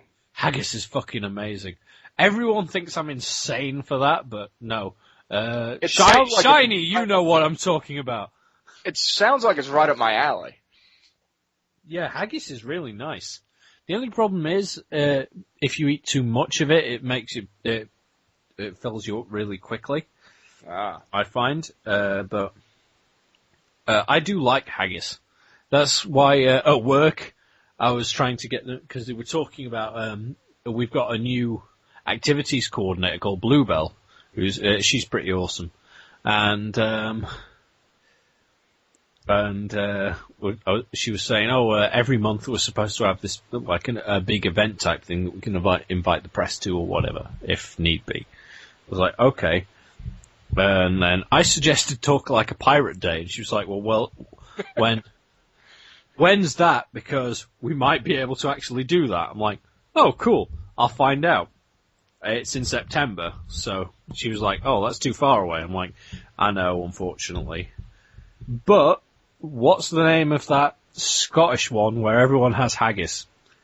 And then we found it out that it was Burns Night. And I was like, awesome, we need to celebrate that. Because we've got a few, I know a few people in our home and in a few of the other homes around the area are, have Scottish descendants or Scottish ties or whatever. Right. So we should celebrate that. And she was like, oh yeah, that's down. I'm like, awesome, I hope I'm working that shift. And like, why is that? I'm like, because I get haggis. Because as much as every single other person, it's like fucking, like Brussels sprouts. Everyone, do you like Brussels sprouts? I don't know why have we ended up talking about food, but fuck it. I thought that was the point of this episode, to just ramble from bit to bit. Yeah, why not? I have no one else to talk to, so... You're my only friend! But no, do you like Brussels sprouts? Do Americans have Brussels sprouts? We have them. I don't know if I don't know that I've ever... part of Christmas dinner? Well, I don't know. What do you guys have for Christmas dinner? Because over here we have, we have, oh, that's a fair point, because we have turkey for Christmas dinner, but that's your Thanksgiving thing. Yeah. Well, yeah, turkey, it's usually either turkey or ham, I guess. Oh, okay. We usually have turkey or beef, if I remember correctly.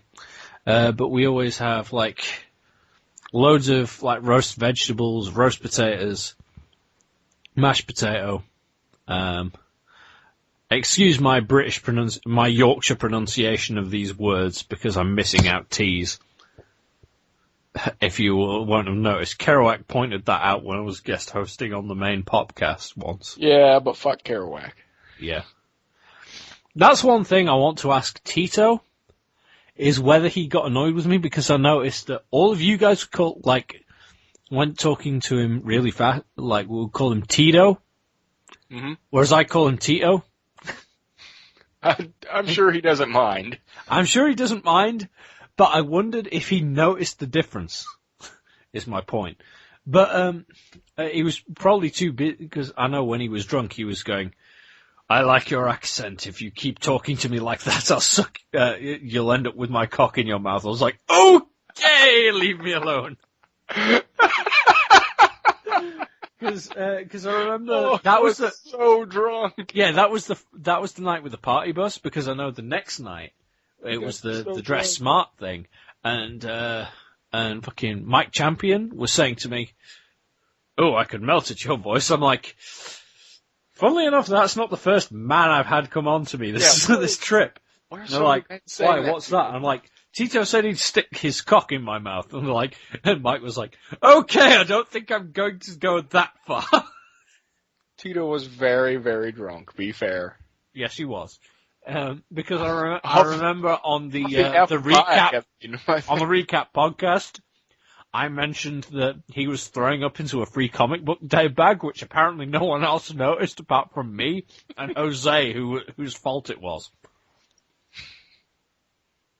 But, no, for Christmas dinner, going back to that,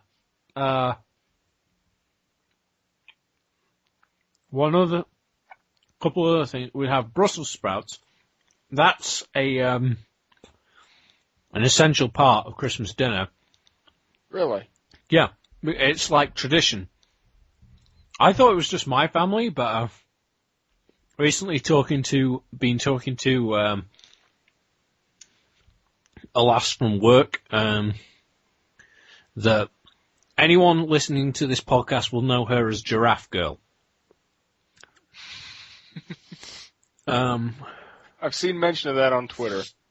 Yes. Or her, rather. Yeah. It's because one shift she said, I feel like a giraffe. I was like, what? And she's like, I'm like, how do you mean? And she's like, oh, I just feel really tall today. I'm like, okay. I feel tall today. Oh, she's fucking mental, but it's great. Be careful. Oh no, she's mental in a good way. Yeah, the one who gave me the cum beard was mental in a bad way. But anyway, back to Christmas dinner. I was talking to her. Apparently, her family do exactly the same thing, which is make Brussels sprouts, even though everyone in the family hates them, because it's a part of Christmas tradition that Brussels sprouts are served with the meal. Even if nobody eats them. Yeah. In my family, it's fine, because everyone in the family hates them, except for me. I really like Brussels sprouts, so everyone just goes, I'll have one. Everyone's served with 3, right? Yeah. Everyone eats one, looks at me and goes, do you want the rest? I'm like, yes, I do. So I end up with half a plate full of Brussels sprouts. I'm like, that'll do me. But yeah, and they serve that and Yorkshire puddings and then a load of gravy. Obviously, you guys in America won't have Yorkshire puddings because I've mentioned these before to Americans. They're like, what the fuck is that? Yeah, don't know what that one is. Let me Google it. So what do you guys have for Christmas dinner then? It's close enough to Christmas that we can be talking about this, by the way. Oh, dude, I've had my Christmas tree up since August. What? Little known fact, I love Christmas. Oh, fair enough. And that's, to be fair, it's like a little Charlie Brown tree. It's not like a full-blown tree. Oh, okay. Christmas dinner, I'm not too sure, because, like, my Christmas Day tradition is, Christmas, blah, blah, blah, but then come dinner time. Are you Jewish and have a Chinese? No. Is that a thing over there? Not that I know of. Oh.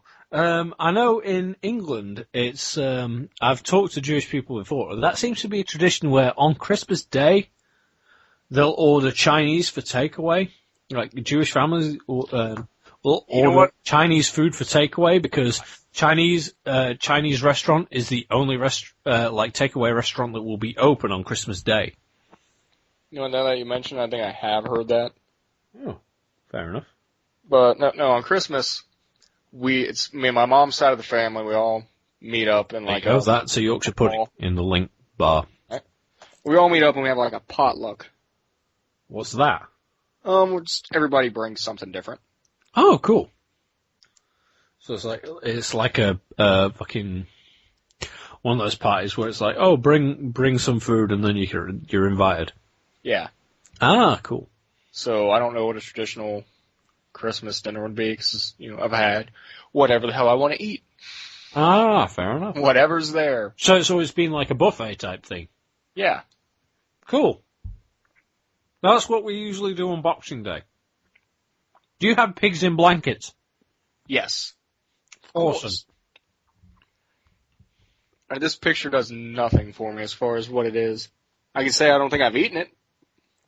Basically, it's like a pastry that's done sort of like, it's like a very little pastry bowl. All right. Right. Because that bit in the middle is hollow, and it's still got pastry along the bottom. So you could basically use it as a pastry cup and fill it with gravy. It sounds amazing. Yeah, Yorkshire puddings are fucking awesome. But... Are you eating one right now? No, I'm eating a Twix. If I could eat Yorkshire puddings and roast potatoes right now, I fucking would. But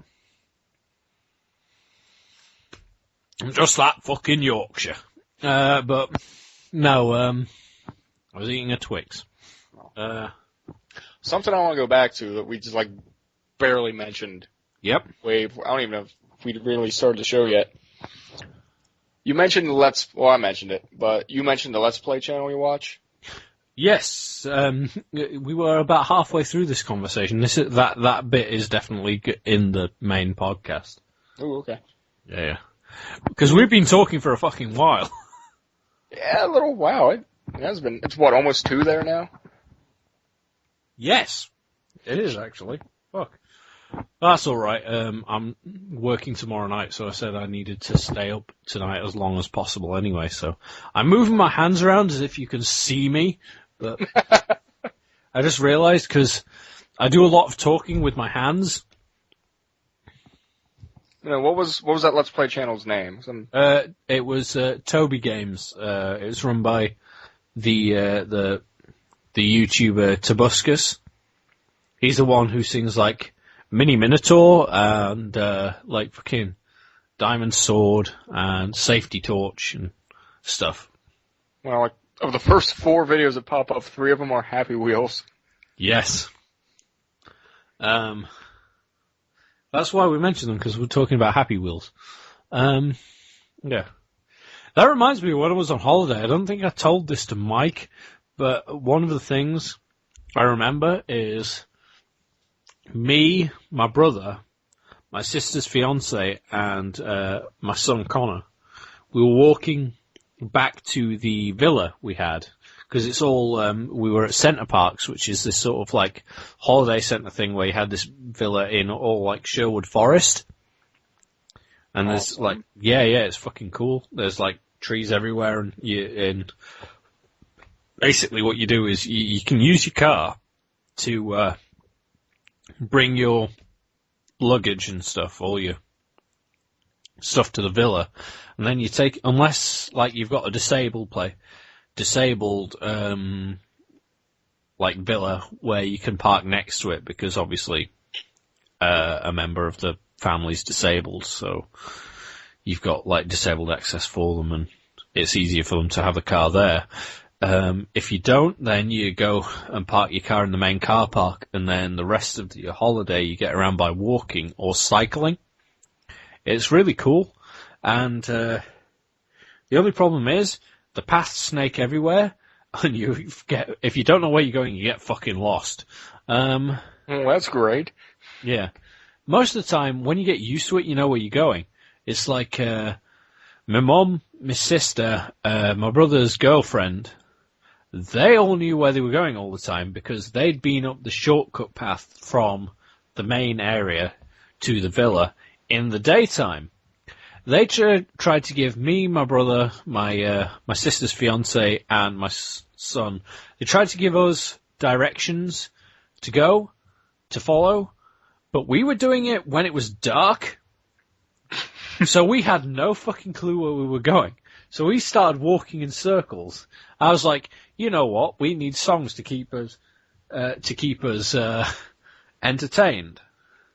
I was like, and I knew that those two guys, at least Simon and my son Connor, like Tobuscus YouTube channel songs, because I know Simon's listened to them before, and my son has been, Connor, he's been played them by either Simon or my ex-wife, Zoe, because she likes Tobuscus as well. So we're walking around, and I'm like, okay, we need a song to sing, to keep our spirits up while we get horribly lost. And they're like, okay, what do we want to sing? And then I start going, Sideburns on the side of my head when my head turns. All this. On the side of my face, even. You can see they're in the same place on either side, burns. And they're like, anyone walking past would be like, what the fuck? But like, we're walking around, and we started singing the Minotaur song. And like, so, we're wandering around trying to figure out where we're going. All four of us singing, and there's a Minotaur, Tor, tiny Minotaur, Tor, little Minotaur, Tor, mini Minotaur, Tor, Minotaur. It's like, anyone who listens to us is going to think we're all insane. But it was funny as hell. I thought it was, anyway. And it kept everyone's sanity. Yeah. Well. Comparatively. But, yeah. No, So I've been watching a lot of Let's Plays as of late, but it's been about like the past year now. Yeah. Oh, that's Do you one watch thing. much? I've been watching a lot of Tobuscus playing GTA 5, because that's what got me into the idea of buying GTA 5. It's just because I'd wanted to see what the gameplay was like before I bought it anyway, because everyone had been like, oh yeah, this game's fucking awesome. I was like, I'm really curious to see what it's like before I buy it, because everyone said GTA 4 was awesome, and then I ended up getting bored of it, unfortunately. But Comparatively, 5 is much better. yeah, everyone said that.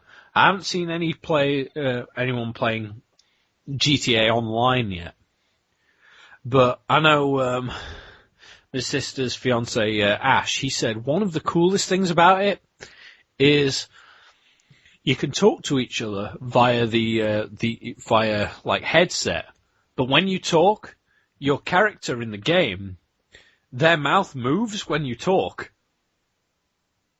Ooh. Yeah, I thought that's Ooh, I really like cool. that. He said the only problem is when you're not talking, you need to switch off. Otherwise, you're wandering around looking like Michael Winslow because the microphone picks up any sound whatsoever. So you're walking around, then all of a sudden your character, like, you hear someone hoovering in the background, and then your character's mouth starts moving, making hoovering noises. Like, you'll be walking around, all of a sudden your character will start going, it's like, what the fuck? I like the idea of this. Yeah, I was like, to be fair, I just leave mine on and make a character that looks like Michael Winslow. You just walk up to somebody and start making blender sounds or what the fuck ever. Yeah, it's like... I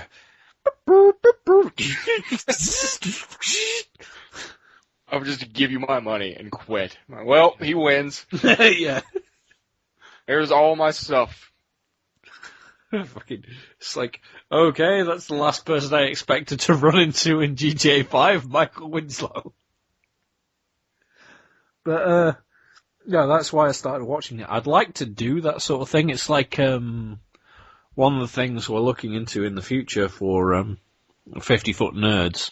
I think we've talked about it on the show before, is, I'm not going to go into details about it, but, I'd love to go into details with you about it, because I also am looking into it. So I figure I watch enough of them, might as well try my hand at it. Yeah, I've wanted to do Let's Plays, but one of the things I want to do is, like, video reviews of movies and shit. Yeah? And you know, like on That Guy with the Glasses or Spooning Experiment or whatever.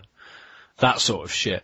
And we've started, like, because we used to have the Mad Eye Movies section on the podcast, which, seeing as we had that massive break where we didn't record any, and then since then, when we've come back, we've not really had a 50-foot nerd section. I'm going to start making those into, like, proper video reviews of movies instead. I already filmed one, but I've never had a chance to edit it, but I'm going to end up rewriting it and refilming it anyway, because I've got a better camera, and some of the jokes in there, I've thought of better jokes. Isn't that the worst? Yeah. To be fair, when I was filming them, when I was looking at the script that I'd written, I did think of better jokes on the fly and put those in, because I thought they'd be funnier. That's why anything I film, no script. Yeah. Just Oh, that fucking reminds wing me. You know, I filmed that fucking Dr. Space Cube thing for you. Yes. Did you guys ever use that? Dr. Bones has yet to return to wrestling. Oh. And the company I was working with at the time, not affiliated with them anymore. The owners changed hands, and the new owner is a really shitty person. Shit. I'm really disappointed because I got that good one from you, and I got a good one from Lee. Wasn't Lee like he was gardening, and then all of a sudden Dr. Bones he was fucking turned up and started tearing his garden apart or some shit? He was out walking the dog. Oh, that was it. And in his fear, Lee threw the dog at Dr. Bones and just ran like hell. Oh yeah, that was it. I remember you telling me about that. Because I remember amazing. with mine, because I was like, you were like, "Oh, can you record one?" I'm like, "Does it have to be me, or can I be a character?" And you're like, "Be a character. That sounds awesome." I love yours. Whereas it's like fucking mad scientist is like, "Oh, we were working in the lab, and then this guy turned up, and he started screaming. What was it? He just started screaming bones or something. Yes, just bones. He just kept screaming bones and wrecking the lab, and then he ran off out of a window. It was perfect. Yeah, You and Lee both did perfect jobs. yeah. And then never got to use them. Oh, pity. You should stick them on YouTube anyway. You probably should. Just be like, this was a thing that never happened. I was pissed because I had those. I had like missing posters made up Seriously? that I was like at the shows. I would hang them up and pass them out to people. Nice. I was going all out with this. I was having a blast with it. That would have been fucking cool. I've kept a few of them as for like mementos. So I Yeah. got this awesome picture off of his Facebook where like he's How out come in he the never woods. returned? Work. He got real busy with work. He's actually who I'm working with now. Like, he had to go out of fair. town for work. He's like, yeah, I'll be gone for like a month. And for whatever reason, it turned into like a 3-month job. Ah, fair enough. Yeah, he kind of got out of shape and shit. But now he says he's coming back. Oh. Oh, was it only 3 months ago? Oh, no. It was a little over a year ago. It was last summer when he left.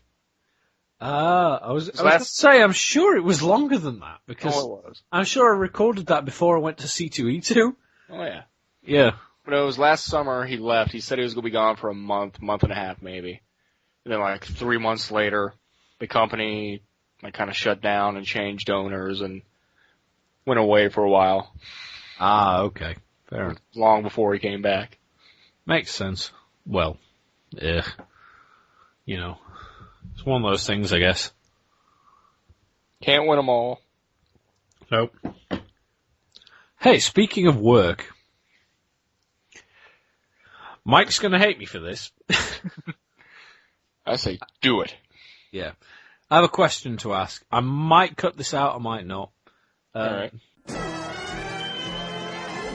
Dude, really? No, you better cut that out. I can't believe, no. Well, it's not like I reused the tissue afterwards. No. Stop talking about it.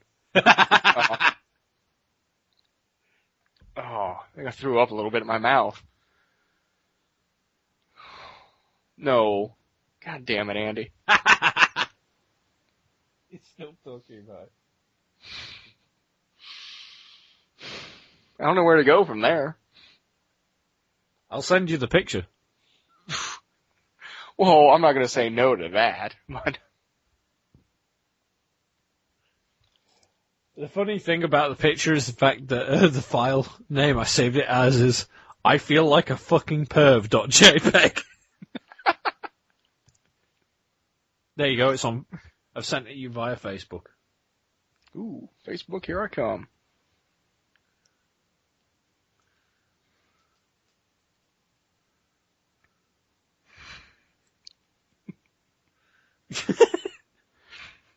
Oh god, I'm glad I'm drinking. What else have I have a pile of snacks and shit next to me. Yeah, that's not a bad boss. Exactly. But, because my interests are somewhere else, then I don't necessarily feel that I'm not, like, as ooh, as I used to be.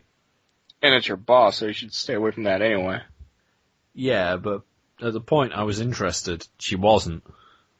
Fair enough. She was only temporarily holding the post, whereas now she's permanently my boss. Whereas the other person I'm interested in, A, is a fucking maniac, in a good way, so that's good, and and B, they're ranked below me rather than above me. Because apparently the only place I can meet people now is at work. Because I have no time to myself. And yes, I have the guitar again. I love that you have the guitar going. It accentuates everything. I'm just surprised that the microphone is picking it up. It's picking it up pretty well. It's clear. Awesome. It's not overwhelming. Cool. It's just, it's there. It's natural. It feels natural. Okay. It sounds natural. So I was fucking this chick once.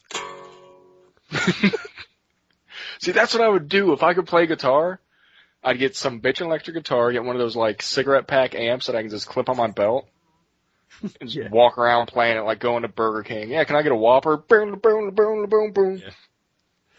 That's all I would do. Yeah. Walk into KFC and it's like, I'll have a bucket meal, please. Exactly. That's all I would do all day. I'm sure I Hey, can get money look for that. at the sight of the moon. Look at the moon tonight.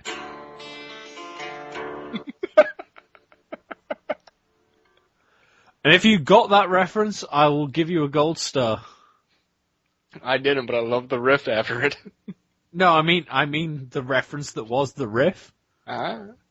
If anyone got the riff that I was playing after I talked about the moon, then I will give you a gold star and probably fax you my penis. I'm apparently known for that sort of thing. Can you play it one more time?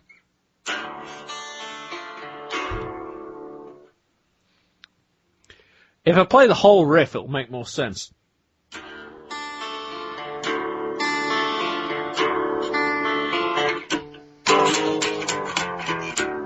I played the riff wrong. That's the last bit. Sounds familiar, but I can't place it. Somebody will. Yes, they will. Hopefully. I don't know how many black metal aficionados there are in the population other than me. You're pretty much holding it down. Yeah. I know I'm the only one in a black metal band. You've got that going for you. Yeah. Oh, awesome! I just realised we can make Bill and Ted jokes. Iron Maiden.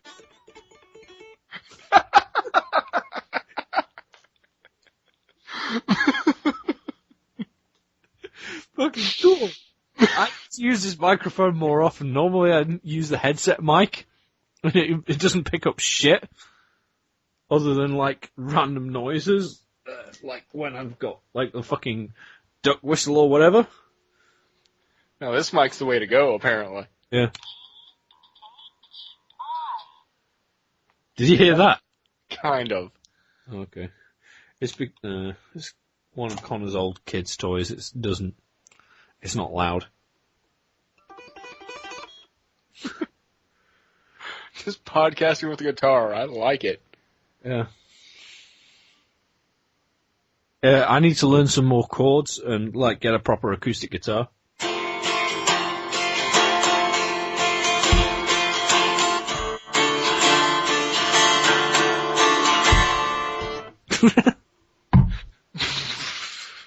Anyway. I'll put that down. This is what podcasting needs. This is what the Popcast Network needs. That's what I'm calling this. I'm calling it 50-Foot Wrestling, the musical. Oh, shit. Because why not? It might as well. The fuck? I just looked at Twitter and it was like, guys, do you know about rape? What? Stan Lee? Yeah, apparently. Oh boy, I love to rape. Nobody knew who I was before I put on the rape. Before I started raping people. Why would you rape a man before throwing him out of a plane? You adopted the rape. I was born into it. Yeah. The rape. What would you want to go there for?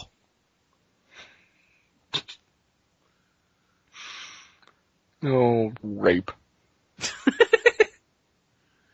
Oh, God.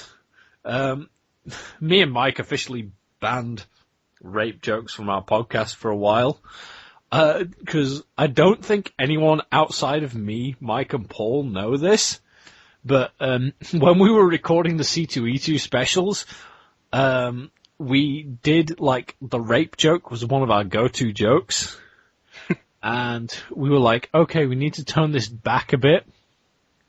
And including a little bit of, like, post-credits clip, I cut out a load of rape jokes and saved them as separate files, right? Called Rape 1, Rape 2, Rape 3, and Rape 4. I put those in a playlist to see how much I cut out. And we were thinking, oh God, we've cut out 10 minutes of rape jokes. We cut out 25 minutes worth of rape jokes. That's a lot of rape. Yes, it is. We were like, holy Christ, we can never make a rape joke ever again. Do you guys have an X Factor? You have American Idol instead, don't you? I know we used to have X Factor. I'm not sure if we do. We've got so many goddamn Make Me Famous shows anymore. Fair enough. It's just because last night I was at my mum's house and they had X Factor on, and one of the competitors was singing Faith by George Michael, right? Yeah. As soon as they started, I pissed myself laughing. My family asked why. I said, because of a parody I made of that song that I'm not going to repeat because it'll offend every single one of you. I was like, they were like, okay. On the podcast, I can repeat it because I'm pretty sure I've referenced it before. Basically, I made a parody of that song called You Gonna Get Raped. Right? Right. So I'd be like, well, I guess it would be nice if I could touch your body. I know not everybody has got a body like you, but I gotta think twice before I start to think of rape. I know that you'll try to escape and call the police too. And all of this shit. It's got like all sorts of like fucking things, like that bit where it's like before this river becomes an ocean. I know that bit was like before this river becomes an ocean and I bukkake on you some more. And shit like that. You gotta listen to my words now, 'cause I'll never let you go. Now and forevermore, you're gonna get raped. Yeah, raped. You're gonna get raped. Yeah, you're gonna get raped. I'm sorry, Foxy. I know she's very anti-rape joke.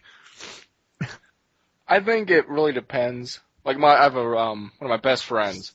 All he does, his comedy repertoire, and I'm going to use what a lot of people will consider horrible words here, is dick, faggot, nigger, rape. Fair enough. That's like all his comedy repertoire. No, like anything jokes he makes are just like fucking water off a duck's back to me. The only word I don't use out of those is the N-word, because I don't know whether I'm allowed to or not. Being the British guy, I'm like, I best play it safe. Everything else, and I mean everything else, is fair game. I've been told off at work because they were like, I got evil looks at work because I said me and Mike had gone on a 15-minute tangent making jokes about the Holocaust. And they were like, what the fuck? Because I was saying, like, me and Mike, I think me more than Mike. Mike does have a semblance of, okay, the line is here. And I'm like, no, the line is over there. Let's go see it. Yeah. Because it's like when we've been talking about 50-foot commentaries, because the main essence of those is to take the piss out of whatever we're watching. And most of the time we've agreed on shit. Except for, like, once we were looking for a film, we were like, what should we do a commentary on? And I said, do you know what would be funny to do a commentary on? We should do a 50-foot commentary on Schindler's List. And Mike goes, no! And I'm like, yeah, it'd be hilarious. I would love that. And he's like, no, I'm not doing that. That's horrible. We cannot keep it up. We can keep it up for 10 or 15 minutes, but we can't do it for 2 hours. You need to trick him into doing, I'm like, I want to try. Trick him into doing Life. Which one? Life, where it's about the boy and his son in a concentration camp. Oh, okay. It's about his dad trying his best to, like, make it lighthearted and shit, so his son doesn't realize what a horrible fucking situation they're in. I think that's what it was called. Nice. I know Some there's Italian movie. a film that's similar to that sort of premise called The Boy in the Striped Pajamas. Alright. Is it just, like I said, just as a horrible of a premise? Yeah, it's basically this kid makes friends with a kid that he talks to through the fence. What he doesn't realize is that fence is the fence to a concentration camp, so he's actually talking to a concentration camp kid. Ooh. Yeah. Is the premise. But, spoilers. But, I'm pretty sure that's given away on the fucking cover, but whatever. But yeah. My opinion of comedy has always been, it's like either make fun of nothing or make fun of absolutely fucking everything. No holds barred. Like I said, the only thing I've never used is the N-word, just because I'm not sure whether I'm allowed to or not. I don't know what people's tolerances are for that. Yeah, it's so I'd rather play it safe. I always went by the George Carlin school of thought on comedy, where anything can be funny. It just depends on the exaggeration, because that's what makes the joke. Yeah, yeah. Yeah, that makes sense. Like rape. His example is rape. If you think rape's not funny, fuck you. Picture Daffy Duck raping Porky Pig. Or something, it's very close to that. I can't think of what it is. Yeah, yeah. That was pretty much what our view on comedy is. But, like I said, I'm willing to go a bit further than Mike is, apparently. And Paul, everybody has a limit. Yeah. And Paul, being the most rational out of the three of us, he's willing to go the least. Well, you always at least where the extreme jokes go. Because he's always like the straight man. Because I know, I don't think he minds, but he doesn't take part when me and Mike go off on a massive tangent about Stan Lee going on a raping spree of like 12-year-old girls or some shit like that. We're like, oh yeah, and then he broke into a school of Catholic infants, and then he was like, oh boy, I love to rape, and then Paul's just like, yeah. Anyway, just kind of sits back and waits for it to end. Pretty much, because me and Mike have a tendency to go off on massive fucking tangents. Don't get me wrong, depending on the subject, Paul will join in. The only it's just if the subject is horribly, horribly wrong, then Paul will probably refrain. Because he's the sensible one out of us. He's the one who goes, okay, this is going too far. I don't want to be involved in this shit. Whereas I'm like, you know what, I'll deal with the consequences later. I'm going to get in trouble for this. But for now, it's funny and it needs to be said. Yeah, exactly. That's the only problem. That's why, one reason why I've constantly joked with Mike that if any podcast is going to get kicked off the Popcast network, it'll be ours. Mainly because all the rest of the podcasts have normal podcast titles, like, just goes by numbers. Or there's like, I stopped numbering PCW. I don't know. I think Jared still puts a number with them, but I don't bother with the numbers anymore. I usually say number green or something like that. Fair enough. I know, like the only one that uses titles that aren't really numbers that I can think of is So You Think You Know, that have titles relative to whatever they're talking about. And then there's a 50-foot nerds with titles like fucking, what was it? Blended Dog Head Moon VCs or something stupid like that. And hashtag Hitler. And they always land strokes. Let me look. They always land stroke side down and all this weird shit. We've got titles down. Yeah, we've got titles like that, and I'm like, I'm expecting an email from either Lee or Nyes going, dude, you need to tame down those titles. Because we're getting bad publicity. We've said some bad things on PCW. Nothing. Yeah, you say it within the episode that's titled nothing. We give away, like, there we go. I've got, let's see, hashtag Hitler. They always land stroke side down. The Shiny Murder Hour. I've got Gangrenous Oblong Legs. Who is the Hawkeye of the Bible?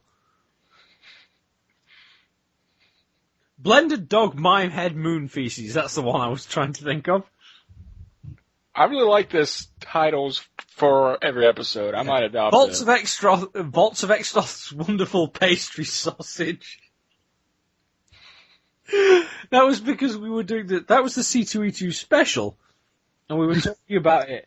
And Mike was saying how I could, because do you have sausage rolls in America? You don't, do you? I don't think so. They might be a different name. Basically, it's like sausage meat wrapped in pastry. Yeah, we have those. Oh, okay. Because whenever I mention sausage rolls to people, they're like, what? And Mike was saying I should start a stall at C2E2 selling it as Vaults of Extroth's Wonderful Sausage Pastry or whatever the fuck it was. What was it? Wonderful Pastry Sausage, that was it. I'd buy it on that name alone. It's still, to me, it still sounds like a fucking euphemism. Do you want to try my pastry sausage? Oh, it does, totally, but I wouldn't care. I'd laugh. You share the bed with me. It's true. To be fair, I will share a bed with anybody. I don't feel special now. Well, I don't hesitate to be like, yeah, just stay to the side. I don't mind.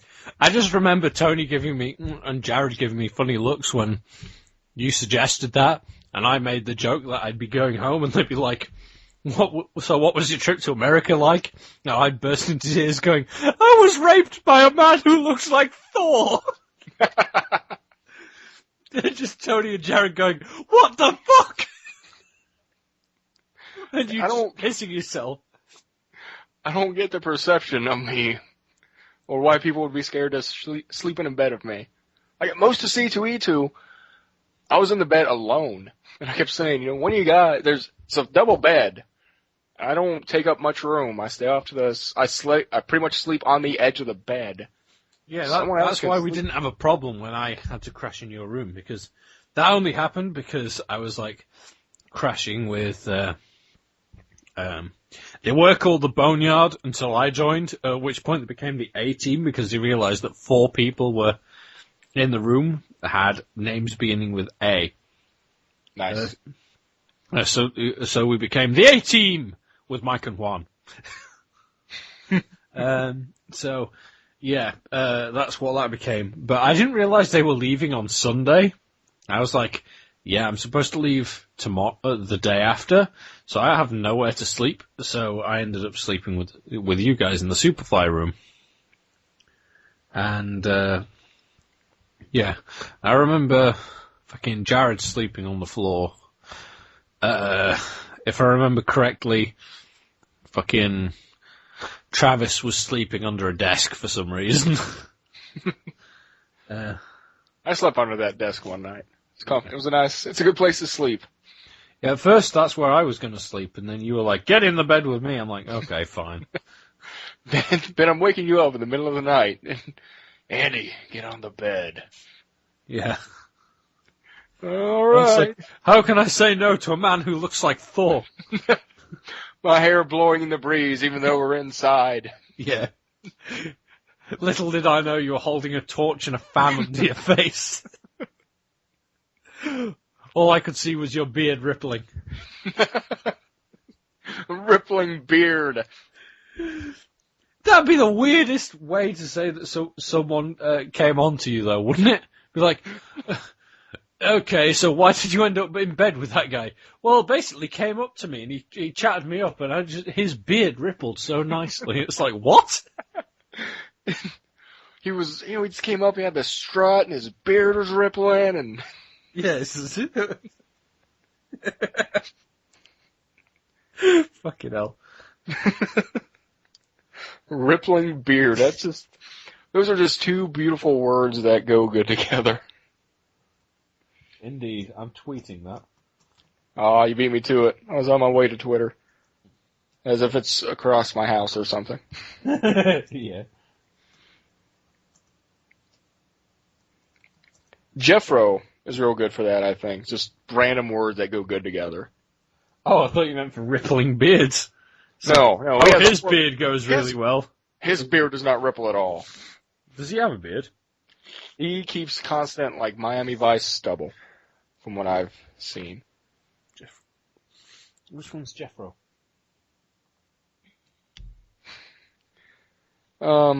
Jeff May. Hey there, Jeffro. The stand-up. Oh, Jeff. that fellow. Yeah. Oh, I don't know. It's because I've been listening to Tell 'em Steve Dave, so I just heard Jeff and immediately locked onto Sunday Jeff. Ah. So I don't know if you listen to that podcast at all. So I do not. Fair enough. But yeah, I locked onto that. I was like, he doesn't have a beard. What? And then I realised that you meant the other guy. And then you're like the comedian guy. I'm like, oh yeah, I remember talking about Population Jeffrey. Yeah.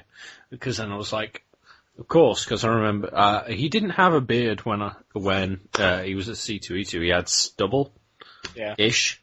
As far as I can growing tell, into the beard. It's just constant stubble, as far as I can tell. Yeah, and I remember talking about the GoBots. Because I remember saying, like, how the leader was just called Leader 1. Yeah, he's basically just doing stand-up bits for us. That last Yeah, time. I think that was pretty much it. Because I remember the guy who thought I was playing an elaborate British character rather than actually being English. The guy, Jeffro says something about, like, all nerds worry about, like, a plan for the zombie apocalypse, but nothing for diabetes. Yeah. And, like, which one is going to actually kill you? And then the guy says, oh, it's funny, it's because it's true. And then Elijah turns to him and goes, yeah, that's why it's a joke.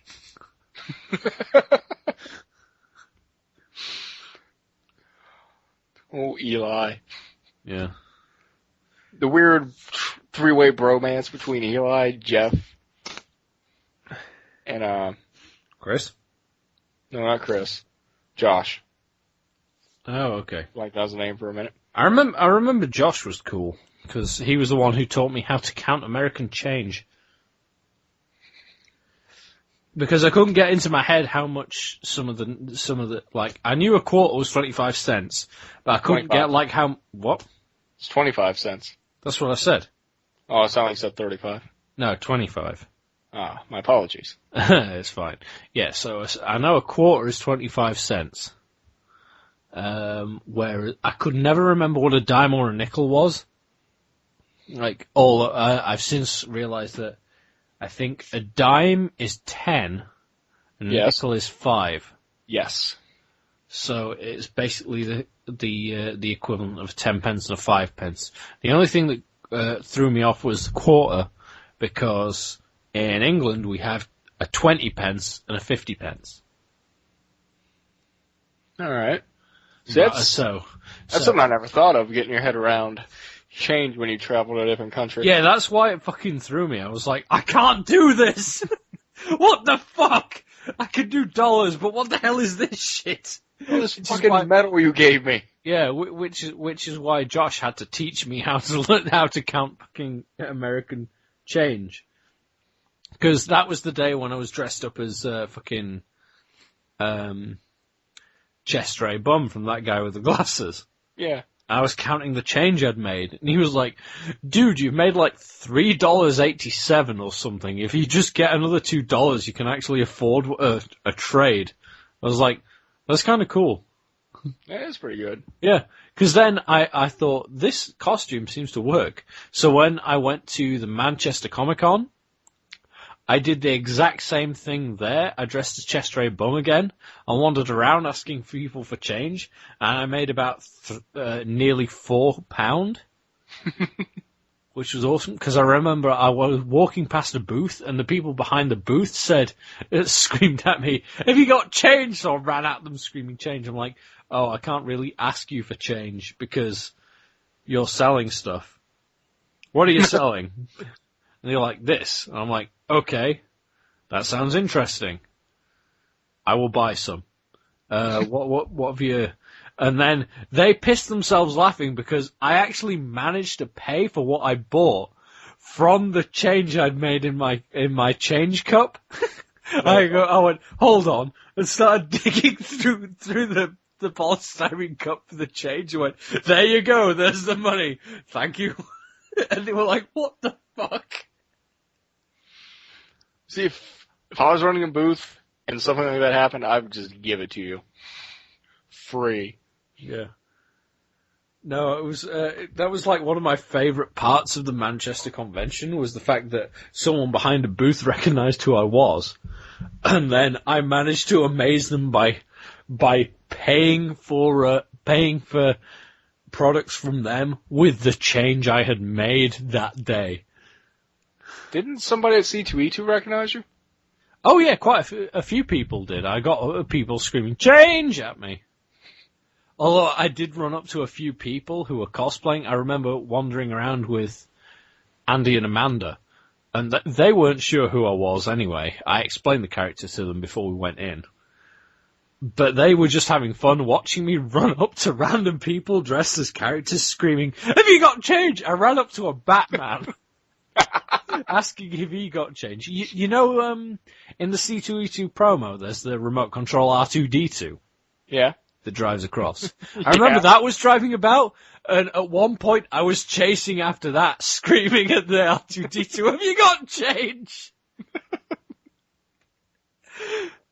And there was a guy dressed as the Penguin. I ran up to him and goes, excuse me, you look well off, have you got change? You look well off? Do you have change? Yeah. He goes, no. I'm like, oh. And then one of his henchmen shot me in the face. I was like, ah! It was fun. It's like, I remember I turned up at the pop booth, and then it was that day when all the people dressed as the zombies went round. Yeah. So I asked the zombies if they had change. Now, at some point, wasn't your cup blessed? Yes! I was wandering around with fucking $1 Million Geek at the time. And I asked Jesus for change, and he was like, he blessed the cup, and fuck, what's his actual name? $1 Million Geek. I'm too drunk to remember people's names.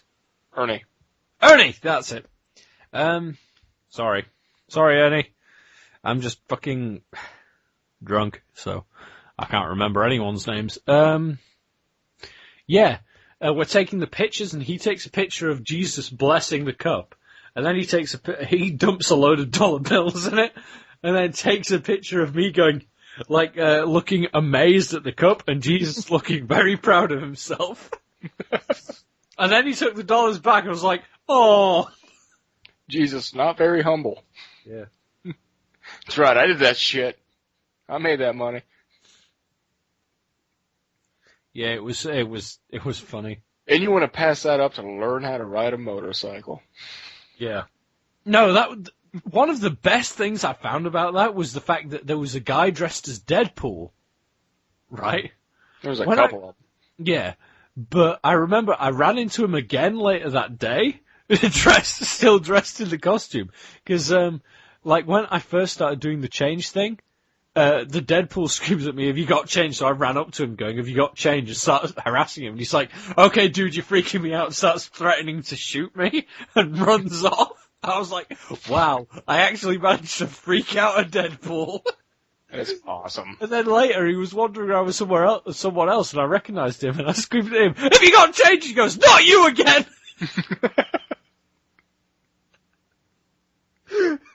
He runs away again. It was great. Oh no, that time I think he goes unprepared for you and starts trying to shoot me. I was like, ah! You're trying to get some change. You're just asking for help and people are shooting you. I think the best one I've done in that cosplay though was at the Manchester one, because there was a guy dressed as Scarecrow. And then I said to him, he goes, "Have you got change?" I went, "Have you got change?" And then I said to him, "Oh my God, The Wizard of Oz is the greatest movie I've ever seen in my life." He just goes, and pretends to fear gas me, and I went, "Ah, my eyes!"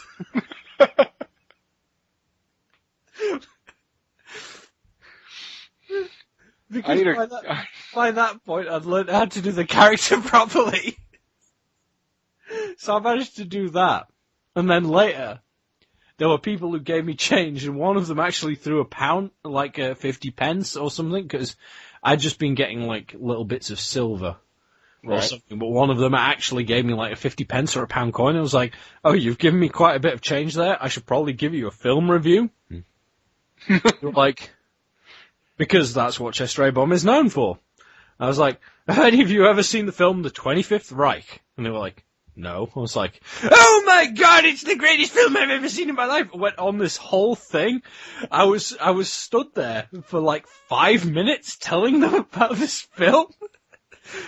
Just going into details about the plot line, and you guys heard me talking about that C2E2, because I don't know if you were there in the lobby at the time, but I remember telling Travis and Brandon and Laurie about it. And Travis was losing his mind at this film. And then Laurie says halfway through, "You should do this with sock puppets." So I actually took my shoes off, put socks on my hands, and started retelling the story. And Jared, at that point, Jared turns around to me and goes, "What the fuck?" To be fair, that is how Jared reacts to everything in life. Yeah. He didn't react the same way when I turned up when I snuck up on let's see, Ben and Justin. They were talking, and I snuck up on them with a Daniel Craig mask with massive round eyes, cartoon-style angry eyebrows, and screamed, "Where's the marmalade?" What? Which, again, is a 50-foot nerd reference, which I knew Ben and Justin would get because they listened to the 50-foot nerd podcast. Jared had no idea. He just heard me because he happened to be stood next to them. He turned around and goes, "What?"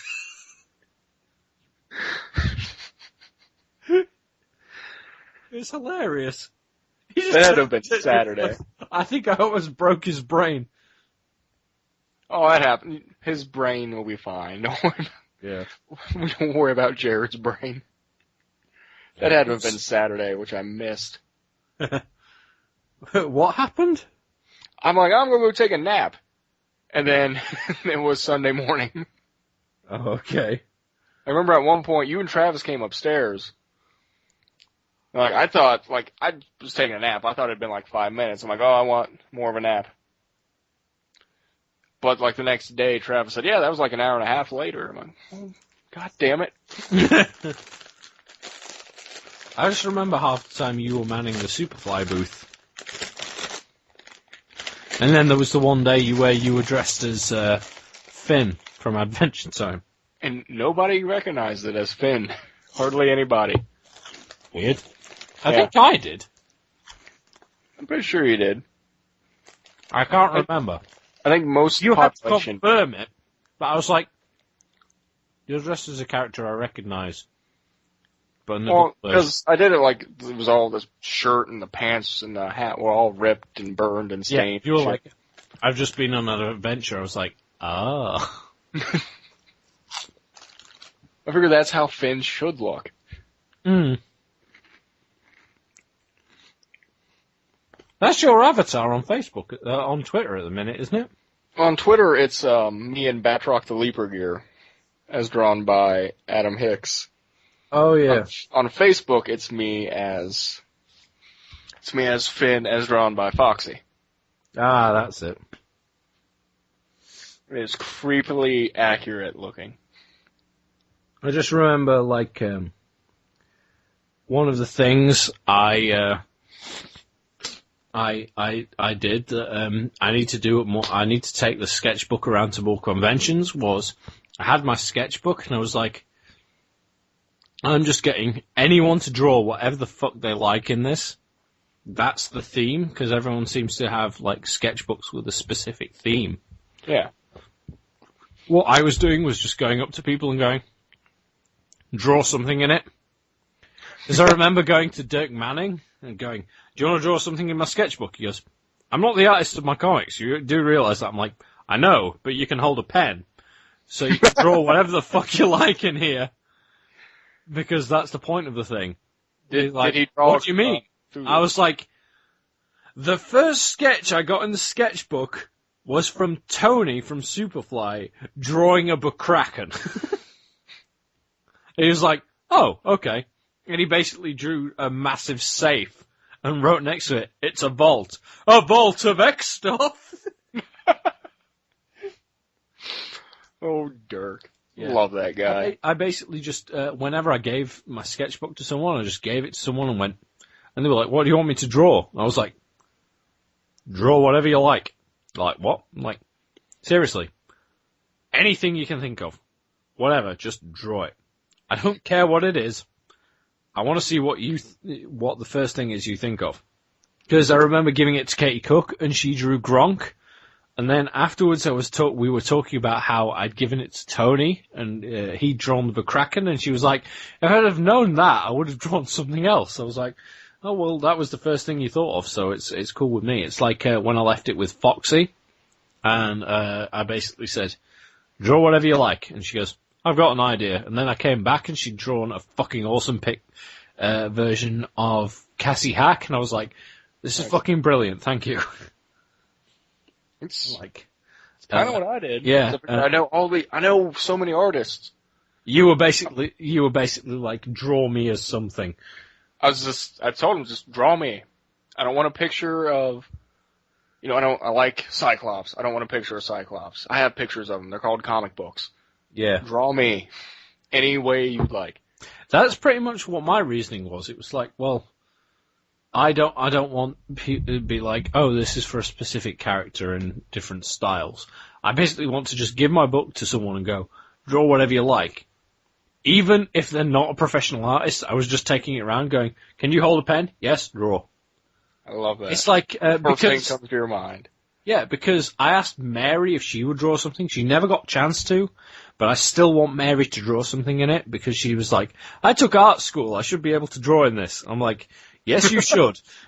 Grab a pen. I think... Yeah, because Lee drew something in there as well.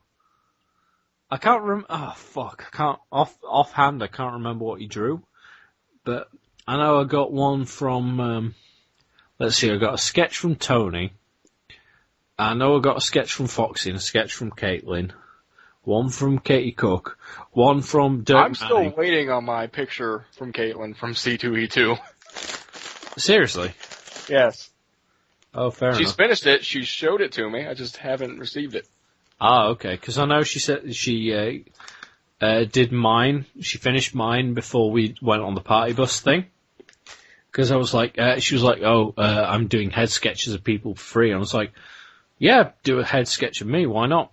And then later I got the sketchbook and asked her to sketch whatever the hell she liked in it. So she did. If my volumes are varying, by the way, it's because I sort of keep moving back and forth towards the microphone. Just for anyone listening. It's nothing too noticeable, at least to me. Oh, that's all right then. But no, asked Caitlin to do the sketch of me, and it was funny because it just had the speech bubble coming off it. It's saying, "Listen to my cute British accent," and then just this T-shirt that says "generic metal shirts." I thought that's really cool. And then on the party bus, I thanked her for it, and she said, "Oh, you're welcome with your cute British accent." I'm like, right, cheers. She was very drunk, wasn't she? Yes, the two Caitlins were very drunk. Everybody was very drunk. Yes. Almost everybody. But I remember at least one of the Caitlins practically giving me a lap dance, and one of them while saying, "So, how do you find America?" And I'm like, well, I was a bit varied on it until now, at which point I think it's fucking awesome. It's a good call. I think that was Caitlin, the one that was always dressed as Rogue. Blonde Caitlin. Yeah, the other Caitlin. Not artist Caitlin. Caitlin Skelsey. However you pronounce her last name.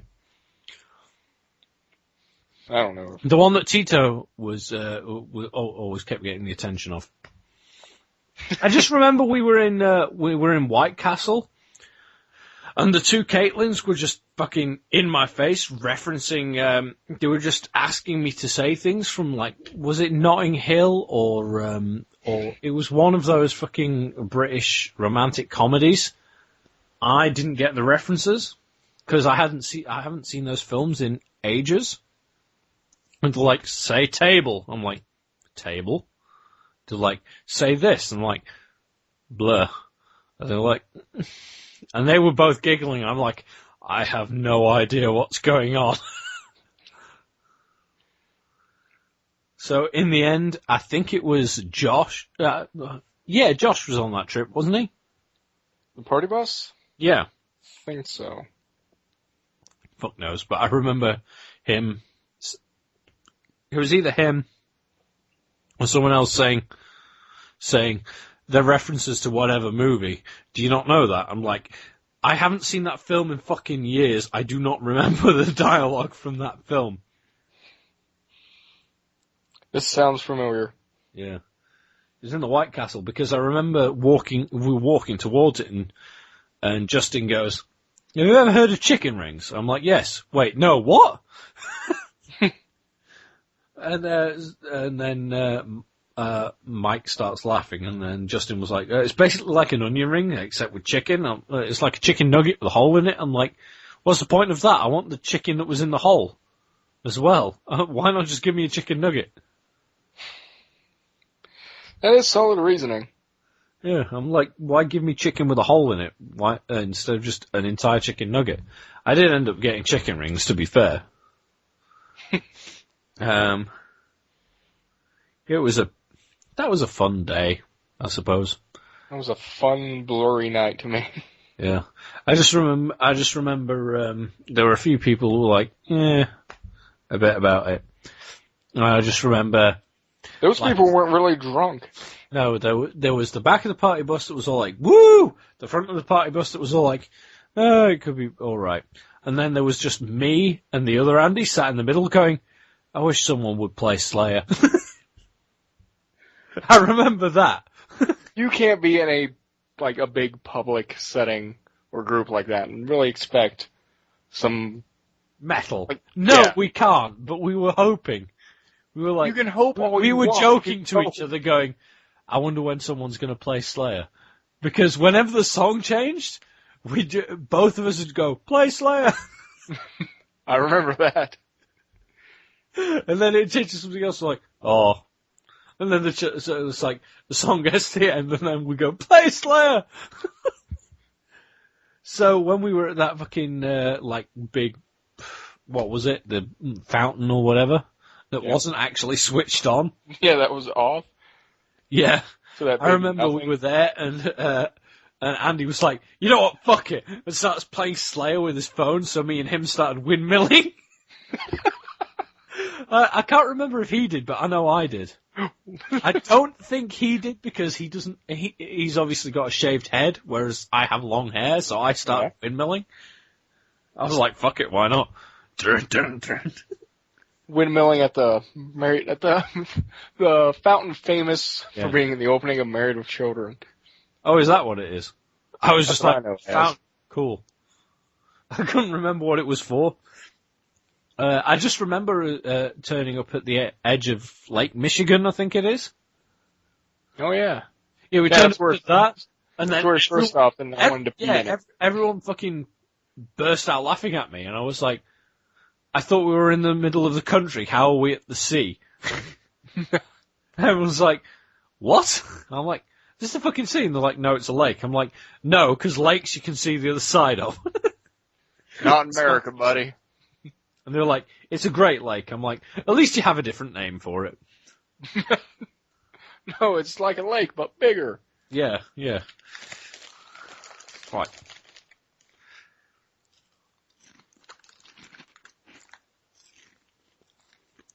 It was one of those. It was fun, that trip, but It was. I got to pee on Chicago's museum. yeah, you did.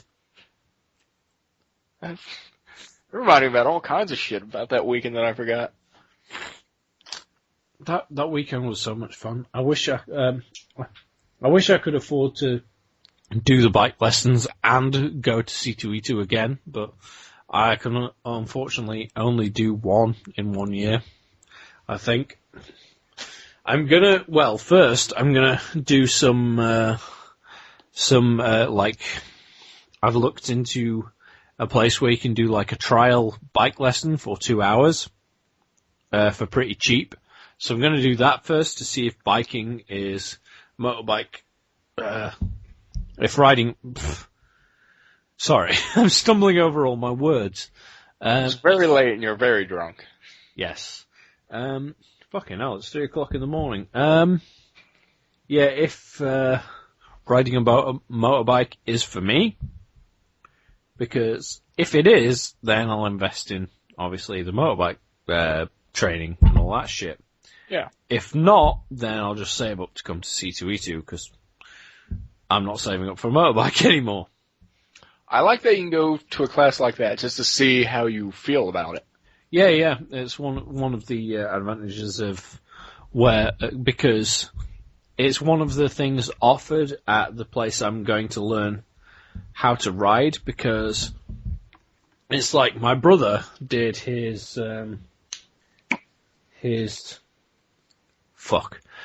what license is it? It's like a training license.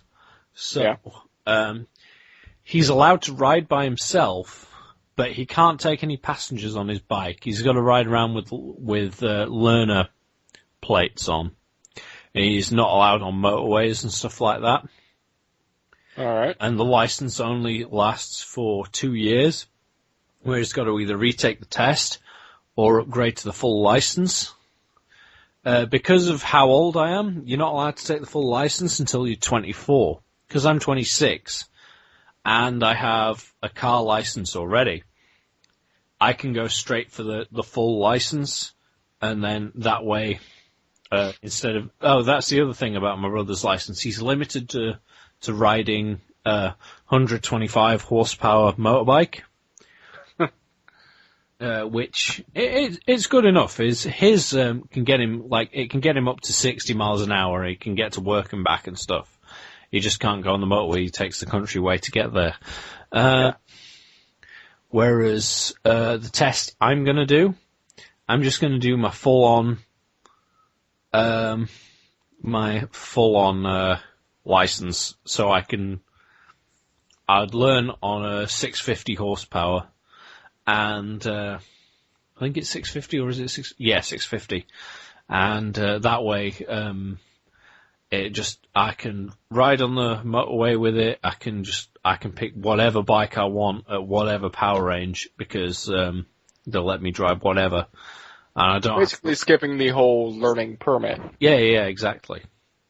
Because I already know the premise of. The only I know, like, road safety and all that sort of stuff, because I drive a car already. Yeah. So that should be easy. The only thing is going to be weird is the fact that with changing gears, what my hand does and what my foot does have swapped around. So instead of my hand changing gears and my foot being the clutch, on a motorbike, obviously your hand is the clutch and your foot is the gears. Yeah.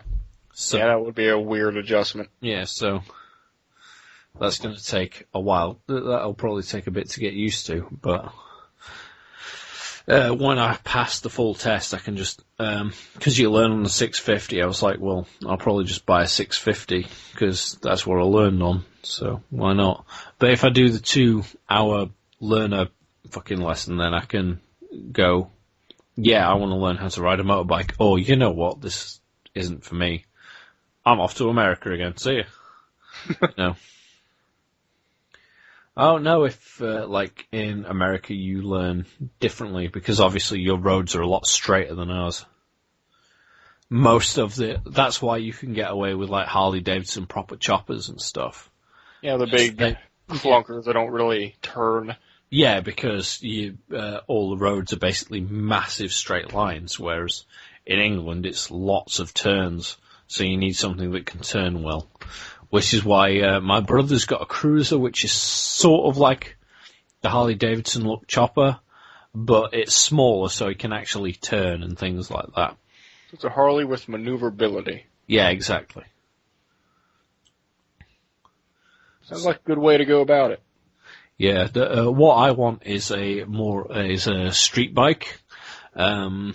Cause it's sort of halfway between a cruiser and a proper, like, sports bike, like you'd see in proper bike racing and shit like that. Sort of the halfway point, because I think I'd feel most comfortable on that. It'd be small enough for me to be able to filter through traffic, but not a sports bike, so it'd feel fucking tiny. I like that they encourage you to go through traffic like that, because I don't think they do that over here. Oh, that's weird. Because of the danger aspect. Oh no, over here they encourage it because you're in less danger that way. Because if you can, you filter to the front, and because the motorbike, like I've said before in this, I'm pretty sure in this podcast. Yeah. We seem to be repeating ourselves now, but fuck it. No, it's all solid reasoning. I just don't think that it's something that they promote over here. So I don't know. I haven't been on. I guess again because of the whole driving in straight lines thing. Yeah, it could be a big factor in it. Whereas over here you've got more motorcyclists has got more risk of being hit. I guess. I don't know. But then again, in America, I think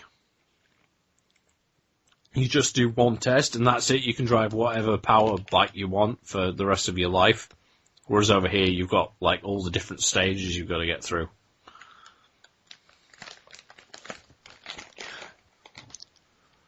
Don't quote me on that. I might be horribly wrong, but. So I don't know. Any Americans who ride a motorbike who listen to this podcast, tell me the answer at 50-foot nerds on Twitter. There you go. It's out there. Yeah. Correct us or correct Andy. I didn't say shit about it. But leave me out of this. Yeah. Don't blame Gavin for my inaccuracies. Anyway, were we talking about something else? How did we get onto that? I can't remember. Oh, hell, I don't remember.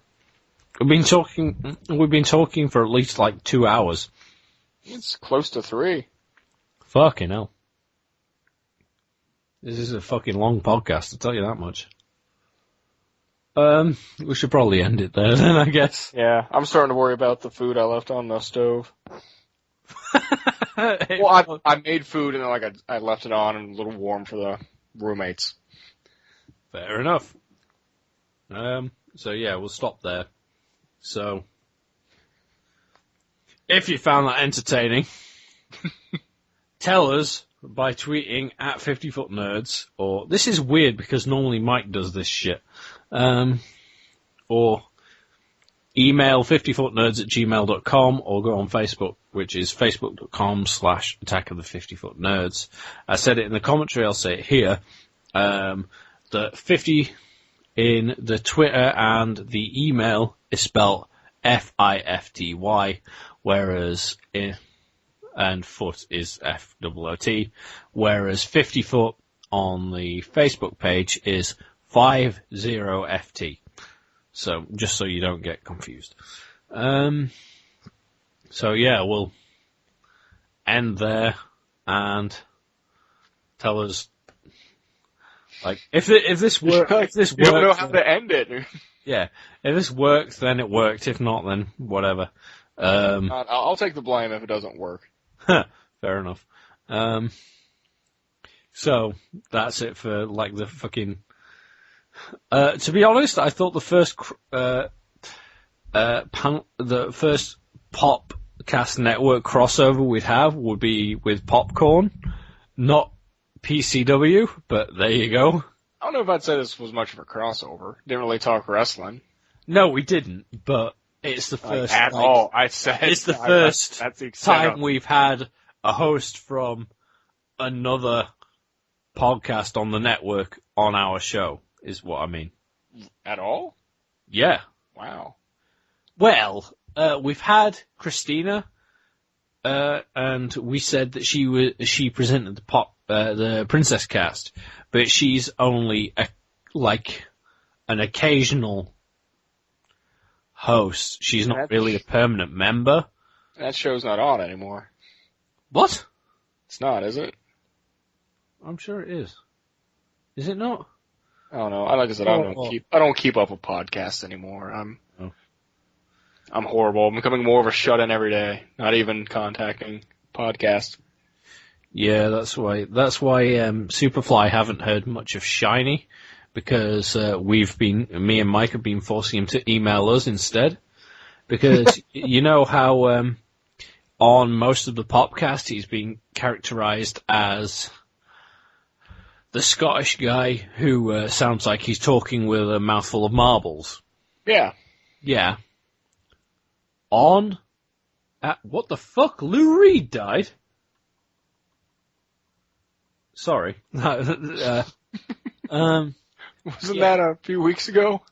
I did not know. Wow. Yeah. No, last I knew he'd made a horrible album with Metallica. No, whereas most of the, until me and Mike got him involved in the 50-Foot Nerds, he was characterized on the Popcast Network as being the friendly Scottish guy that was kind of obsessed with the Superfly podcast that sounds like he talks with a load of marbles in his mouth. Yeah, that was indistinguishable to understand. Yes. Now, thanks to me and Mike, he's a serial killer who wears the face of a children's character, of a children's show character, who talks like this. I'm shiny. It's great. You know. Next, if I'm on again, next time we'll have a chat between Shiny and serial killer Phil, who I work with. Nice. So, yeah, that's it for this show. So, we never came up with a way to end this show, so Follow me on Twitter at AlphaNot. Oh yeah, follow him. Follow me at Volts of X. Hand motions. So the only thing else to say is probably Shalom, motherfucker. Tim pays for days and amazing. There's a minotaur, tiny minotaur, little minotaur, mini minotaur, tiny minotaur, little minotaur, mini minotaur. Cute little teddy little minotaur sitting in the cradle. He thinks that maybe it's a baby, but it may be more for tiny minotaur. Little minotaur, do you any minotaur? Minotaur, tiny minotaur, little minotaur, mini minotaur, tiny minotaur, little minotaur, mini minotaur. How do you defeat a mini minotaur? Many minotaurs hate tartar sauce. They're deadly allergic to tartar sauce. If you find you have some tartar Tim, you'll need some tartar to kill him. Take a look at Grim for Tim. Wait, what's that in his tom, Tim? It's about a tartar Tim. Someone before you tried to kill him. Open the door. Open the door. Release Tartar to kill Minotaur. Oh, Tartar, my only weakness. I'm alive. Stop singing songs about me. You're ruining my life.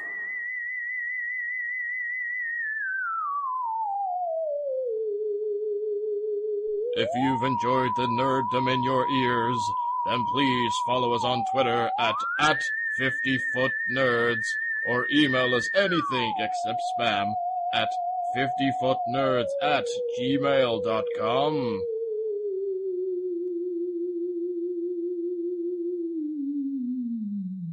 Done. There we go. That was a massive podcast. Yes, it was.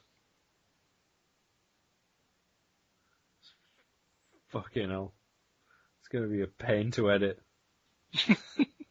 Or is this the one in the middle to cut out? Eh? This is the bit in the middle to edit out. Yeah, there is. That's about it. Fuck, you don't need to edit anything else. No, not really. I just mean it's going to be a pain to export and import and all that shit. Oh yeah, that's going to take forever. Oh well. At least because we talked about my band, I can stick my own music at the end, so I don't have to worry about like what song I'm going to end this fucking show with. That will help. Yeah, exactly. Yeah, I don't know how. I cannot, for the life of me, remember how Shiny became a serial killer. Well, it's just such a natural progression. There's no one thing to point out. Yeah, but I mean, it's like I said to him. Because he found the jokes we were making about him being a serial killer fucking hilarious. We actually got, he kept sending Superfly voicemails. Yeah, Me and Mike actually got a voicemail off him, which was a tag for the 50-foot nerds, which was the attack of the 50-foot nerds. It's great. That was it. It was great. It was awesome, and it was one of the creepiest things ever. It's like that episode, The Shiny Murder Hour. Yeah. That was where we first came up with the whole scenario of there being like a Postman Pat parody, like remake that was kind of like Dexter that starred Shiny, where Shiny was wearing Postman Pat. Do you have Postman Pat in America? No. Oh. No idea what that is. Oh, okay. Let me find a clip. Fucking show me YouTube, you stupid twazzic. Yeah, that's it. Sorry, you'll notice I come up with odd like swears as well. Nothing wrong with that. Like fucking twazzic. I don't know if that exists over there. I don't think it does. Does it exist anywhere? Or do you just make it up? It could be me just making shit up. It's like, that's one thing about being British. I'm allowed to make, about it being English even, I'm allowed to make up random swear words and no one bats an eyelid. It's like I can call someone a pisswomble and no one questions it. Yeah, he's British. That's a word. Yeah, pisswomble. Or like douche canoe. See, douche canoe is more believable as something that's already a word, though. I'll give the British credit, though. When I learned what a bellend was, I love it. Yep. That's why it was funny when The Darkness released the, do you know the band The Darkness? Yeah, I remember them. Yeah. When they released the Christmas song that was like Christmas time, don't let the bells end. Where any other country, it'd be like, oh yeah, it's a Christmas song. Whereas over here, it's like, haha, it's a funny parody song, because obviously it's saying bell end. Yeah. And nobody here knows that. It's great. There we go, little Lou, Postman Pat, Season 5. This is Postman Pat. Let me see if it... No. All right.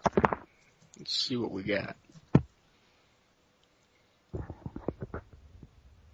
Oh, actually, don't listen to that. I'm just going to find a clip of the original Postman Pat, intro.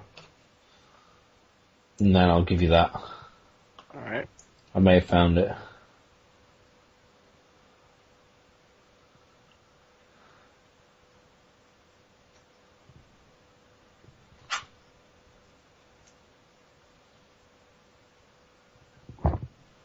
Oh, there it is.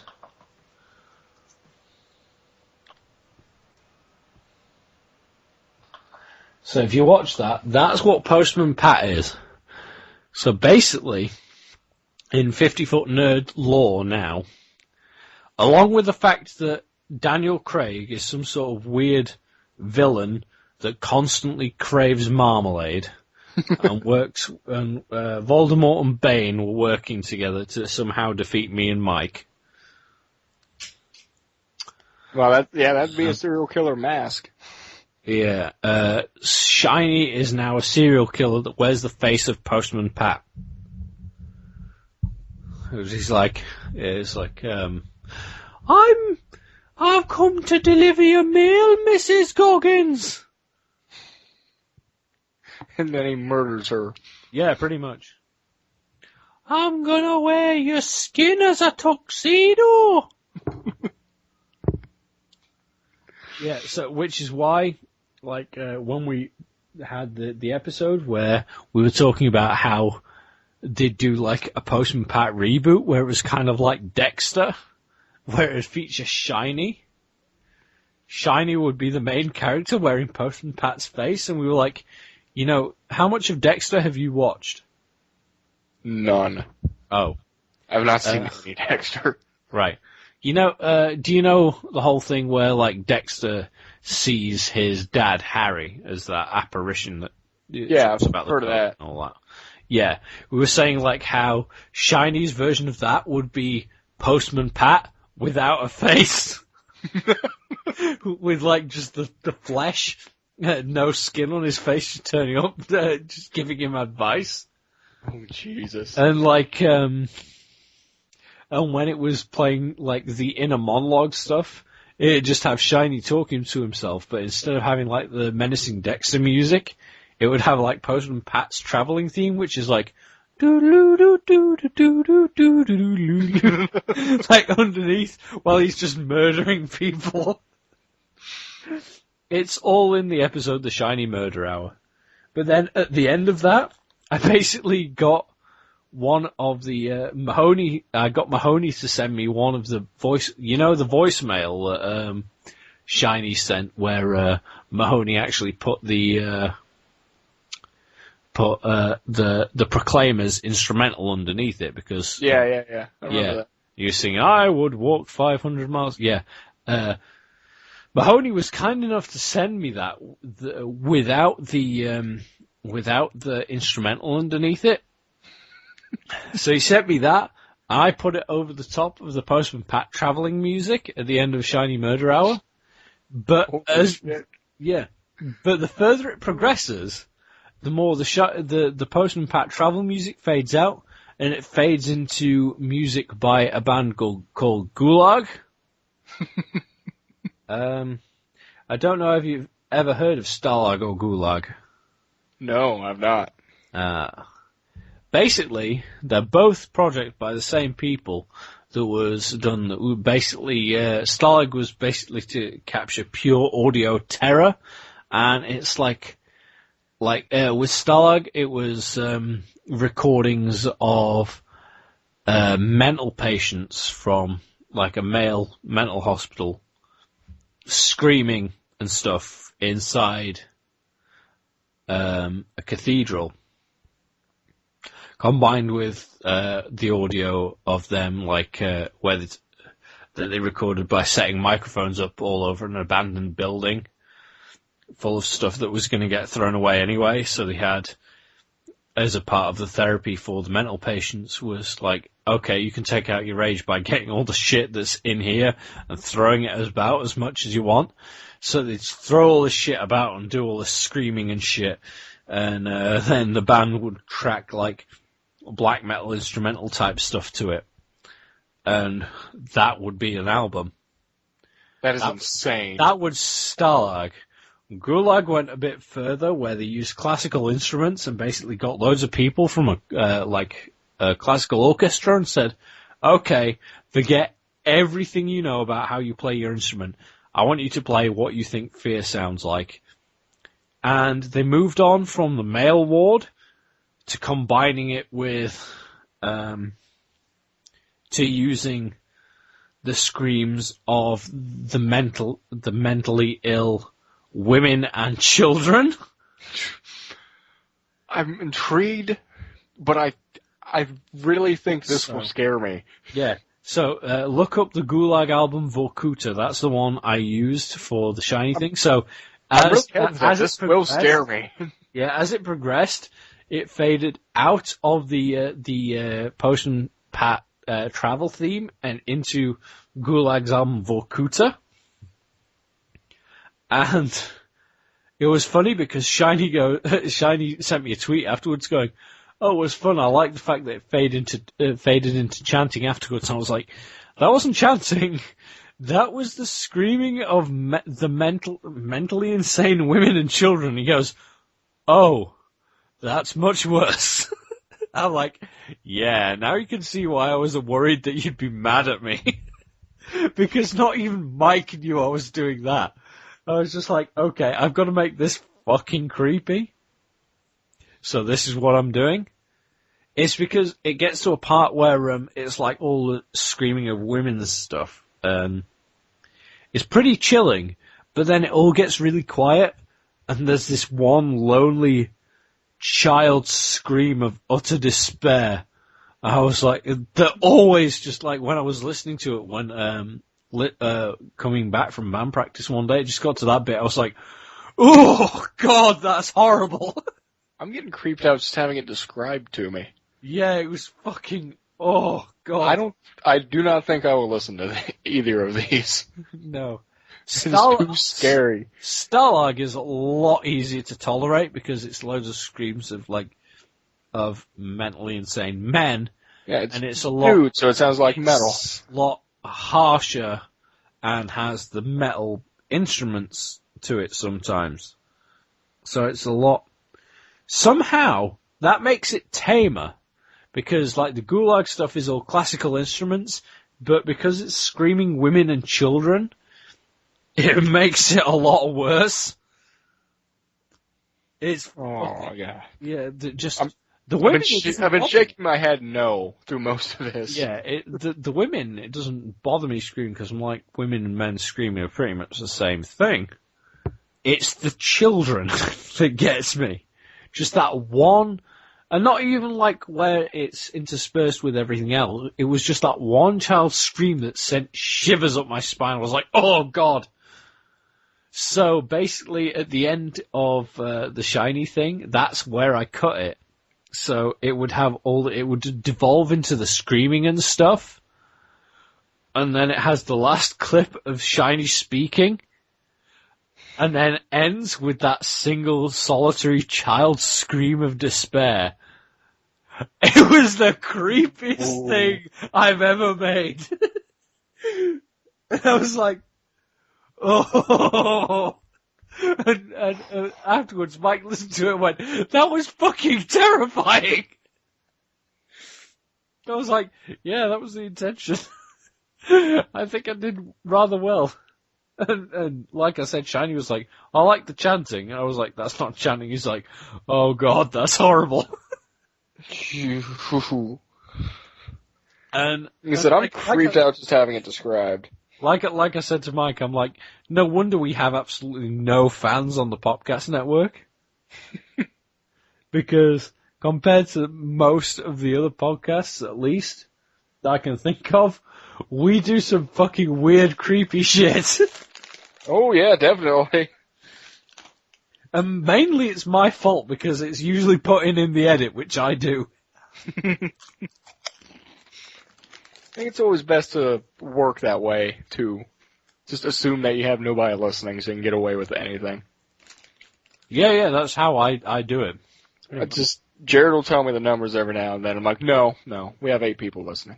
No, I always, I just go with it like, because in previous episodes I've always said, look, I'm going to make fun of everything. I'm going to push the push as far as I can. So, if you ever get offended by it, just tell me. I'll be like, okay, I respect your opinion, but I'm not going to do anything any different. It's fair. Or should you? God damn, go to bed, Andy.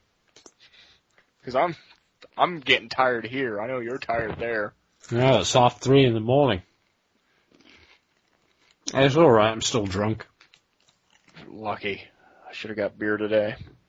Instead I got eggnog. That still has alcohol in it, doesn't it? I've never had eggnog with alcohol. Oh. What the hell's eggnog then? I thought it was some sort of weird alcoholic thing. That You can put alcohol in it. Oh. Eggnog is just some like milk and egg concoction. Ingredients. Milk, high fructose corn syrup, cream, sugar, egg yolks. That sounds fucking horrible. Non-fat milk, natural and artificial flavors. Guar gum. Guar? Guar. Oh. Guar. Guar gum. That sounds fucking horrible. I like it. Ew. It does sound horrible, I'm not gonna lie. It's like thick.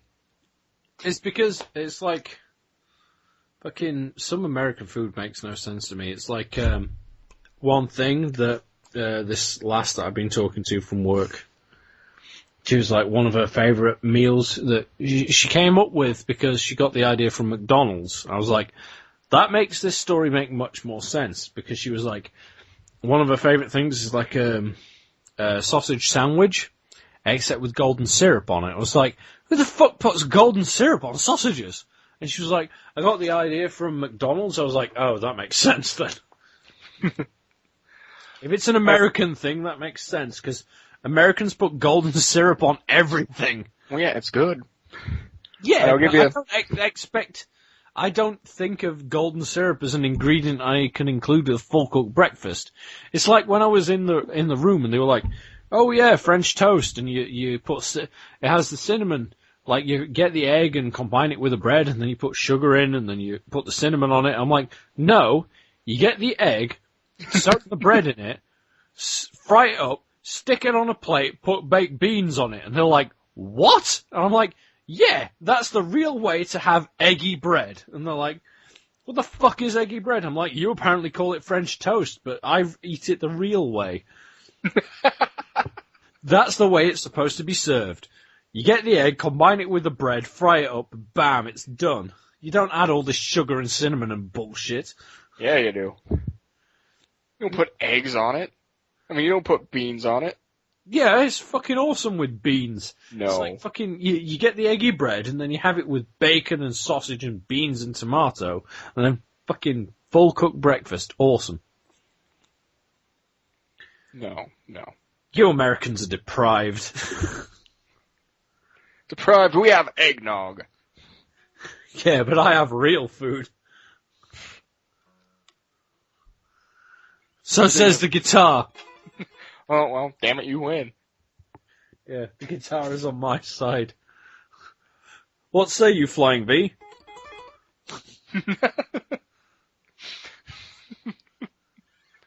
You win. I'm done. I gotta get off here. Oh. I gotta make sure my food's not ruined on the stove. Yeah, probably be a good idea. It's only been there about 4 hours. Should be okay. Yeah, that might be. Did you have it on a low heat? Yes. So hopefully I can throw it in a Tupperware and eat it tomorrow. Hopefully. I'll be honest, even if it's bad, I'll still eat it. Alright. I will talk to you later, Andy. Yes, and I will talk to you some point. We need to get you on the 50-foot nerds again at some point because this was fun. When do you usually record? Whenever the fuck we like. Yeah, well, shit, just holler at me on Twitter sometime. Awesome. Hopefully I'll get Mike involved next time. And then you can yell at him. Or something, I don't know. I'll just yell at him constantly. Yeah. Whenever he opens his mouth, you'll be like, "Shut up, Mike!" Nope, no! It's not your turn yet, Mike. Why not? Right. Anyway. Alright. Well, good night, Andy. Good night to you, dude. See ya.